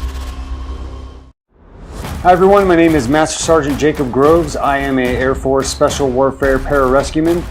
Air Force Special Warfare are proud supporters of ProView Network and New Mexico Youth Sports. Air Force Special Warfare operators are critical thinkers. They maintain a high level of fitness, they take initiative, and they don't quit. For more information on Air Force Special Warfare, contact me at the number listed below. U.S. Air Force Special Warfare are proud supporters of ProView Sports. As a mom, I try to make the best choices for my family and our health. That's why I choose Western Sky Community Care. It's a Medicaid plan with quality health coverage and special benefits like Boys and Girls Club membership credit, additional dental benefits, and wellness and support programs. I decide which Medicaid plan is right for us. I choose Western Sky Community Care. Learn more about Western Sky Community Care by visiting discoverwesternsky.com today. International Protective Services is a proud supporter of ProView Sports and New Mexico Youth Athletics. IPS provides residential and commercial security services in the Albuquerque metro area. For more info, please call 505-897-2420 or visit internationalprotectiveservice.com.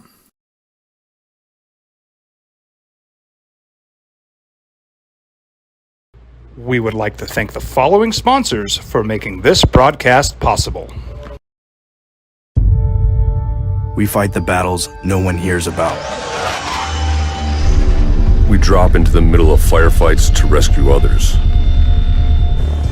And act as one-man air traffic control towers. We're the ones who go before all others.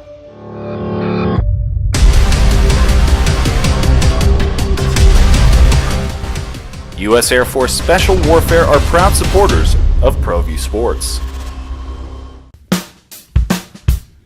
Well, I'm going to the frontier, walk up to the cashier, order up a root beer and a number one. Cover it with green stuff, one scoop is not enough. Find a booth is real tough, back by the Duke. Meet my family, meet my friends in the quirkiest restaurant I have ever been. All of Albuquerque's favorite spot, it's the Frontier Restaurant. The Frontier Restaurant is a proud supporter of ProView Networks. These are more than just the sounds of a safe place to go after school. These are the sounds of interest being ignited and of mentors making an impact. At Boys and Girls Clubs, we don't do just one thing. We do whatever it takes to meet the needs of every kid who comes through those doors. Because whatever it takes is what it takes to build great futures. Great futures start here.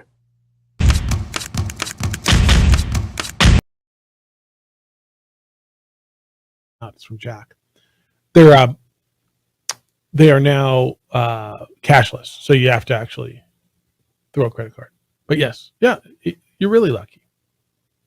And I know I hear some of you saying, yeah, but they need to win. Yeah, they know that too. And you're right. Garcia said it's time for an all-new welcome to Albuquerque for DC. Jeff, the OD needs to start a new feature helping DC get used to the Duke City. Let's start with a gimme. Lost drivers in Albuquerque will, A, move to the side of the road until they get their bearings, letting others go by, or B, poke along in the middle of the road, inconveniencing as many people as they possibly can. In my experience, it's B. There? Yeah, all right, you're off to a good start, according to Garcia. So there you go. Dan says, don't say winning isn't important, Jeffrey, no Juan Jose and Derek Charles. Count how many times Sushan mentions during the broadcast, if the season ended today, the team would be in the district tournament. I was wondering where all the Isotope emails were. You all came in when they were horrible in the first half. Telling me it was the worst, and you were not wrong. You all seem to care. And granted, it's early as the second half has just started, but now that they're tied for first place, and they would be in the playoffs if the season ended today, and none of you were sending me emails on it. It proves my point that people love to complain, but nobody's there when things are going well. Now, granted, it's early. I'm not telling you it's a trend. They took, 5 out of 6 from El Paso, and they've split with Oklahoma City, so that's 6-2, and they're tied for first place in the second half. But Lars says, Lobo football back in New Mexico Bowl, Jeff. I was talking to some Lobo fans yesterday about the Gonzalez interview, which you had yesterday. And it was unanimous. Lobo football will be better than their lame predicted finish. Hell or high water, they'll be back in your game. It'd be fun to have them in New Mexico Bowl. I think that'd be really fun. Yeah, we've had them, 4 out of the 17. And it's fun when they're there. And that means that, for me, it means football was good. And for my other business, the business that I was in the paper today for crying out loud, my other business, football being competitive in this market is good for the bowl business. Whether Lobos are in the game or not, when football is better, there's more of a football feel. Otherwise, October 1st around here, it turns to basketball season and we're done. And we're not done. It's a tougher sell. We still had a great time last year. The game goes every on. year. Yeah, we do. So that's there for you. Text line says, I would add Dak Prescott to the X Factor list, just a different tier of X Factor. He needs to have a great year with all the weapons the Cowboys have put around him, or I think it's time for Dallas to move on. I would define that as X Factor. It's from Kyle. It's fair. Also, with him missing games last year, I could see him coming back and having that X Factor type season. 100%. All right, this is on the Ohtani trade talk. Peak value, bro. Trade his ass now. They can get 15 players for him. I don't think he's wrong. If they fall in the next 2 weeks and you can get 15 players, and whoever's trading for him is renting it. So understand that. I don't know if you can get 15, but you can get some high prospects for him. And you can get some difference makers in the future because it's a rental for whoever's bringing him in. But I'm not sure I disagree with it. Peak value, bro, trade his ass now is what he said.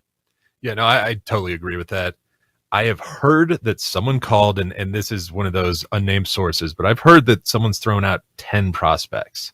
They're 10 top prospects, and it was not something that they really negotiated on further. So you got to wonder, 15, that's a lot of players for one, but when you're talking about the best ever, it is a different conversation. It's a hard one, man. Sports Curses says the text line. Jerry Jones cursed himself and Dallas Cowboys when he bucked the NFL. Salary cap came into play. They haven't won since 1996. Also, Dallas is cursed when they wear their blue jerseys. Can I tell you, I think their blue jerseys are the best uniform next to the Rams blues in the NFL. I like them. They're sharp. I think they're so good. I think the best uniform in the NFL is the Rams. Some people tell me the Packers greens. They're nice. I love the Rams. Now, not the current Rams, that old Rams, Eric Dickerson, blue, gold. Those were sweet. Those were super sweet. I don't love the news, and the Niners are, the Reds are good, but the Cowboy blues with the silver, it's iconic. And yet they hate wearing it. They're cursed when they wear it. Says this texture. What do we got tomorrow? Phil Steele's coming on with us. 8 a.m. Is that right? So Phil Steele is I don't know. Is he like the guru of the magazines? He is pretty much. I mean, when like this time of year, the magazines, and I don't know if y'all still get magazines. Some people still do. Some people read it online. But when the college football preview magazines come out, Phil Steele has always kind of been one of the go-tos, right? So did you set him up for 8 o'clock tomorrow? JJ did, actually. All right. Phil Steele's going to be with us at 8 tomorrow. And we got Nick Nee coming on, talk some golf, give us a golf tip at 9.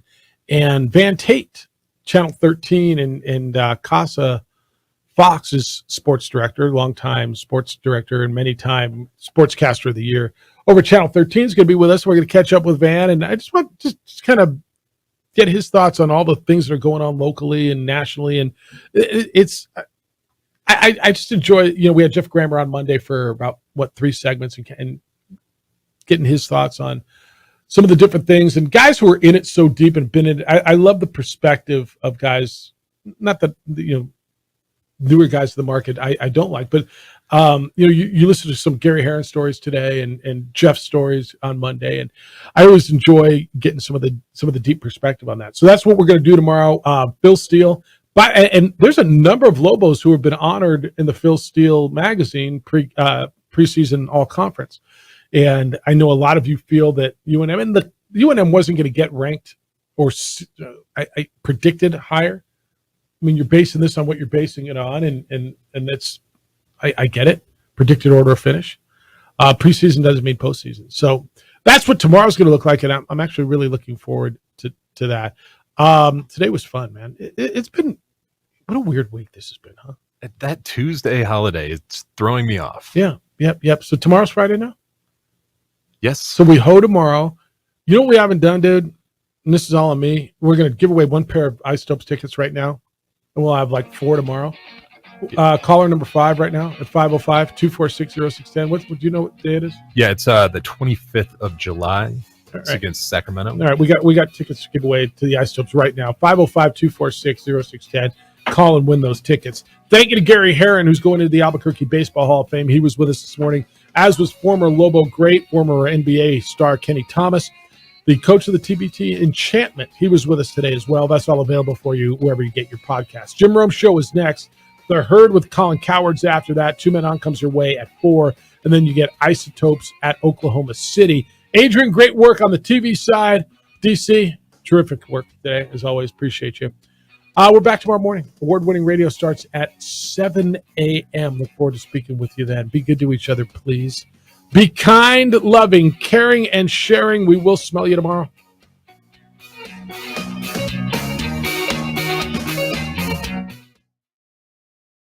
We would like to thank the following sponsors for making this broadcast possible.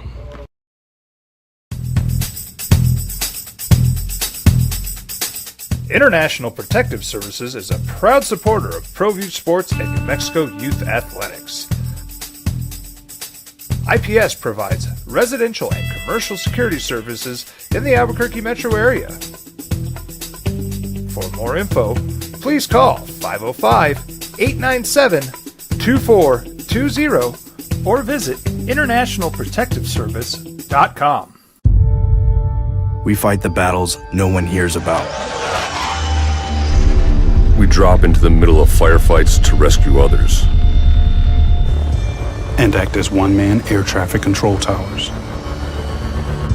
We're the ones who go before all others.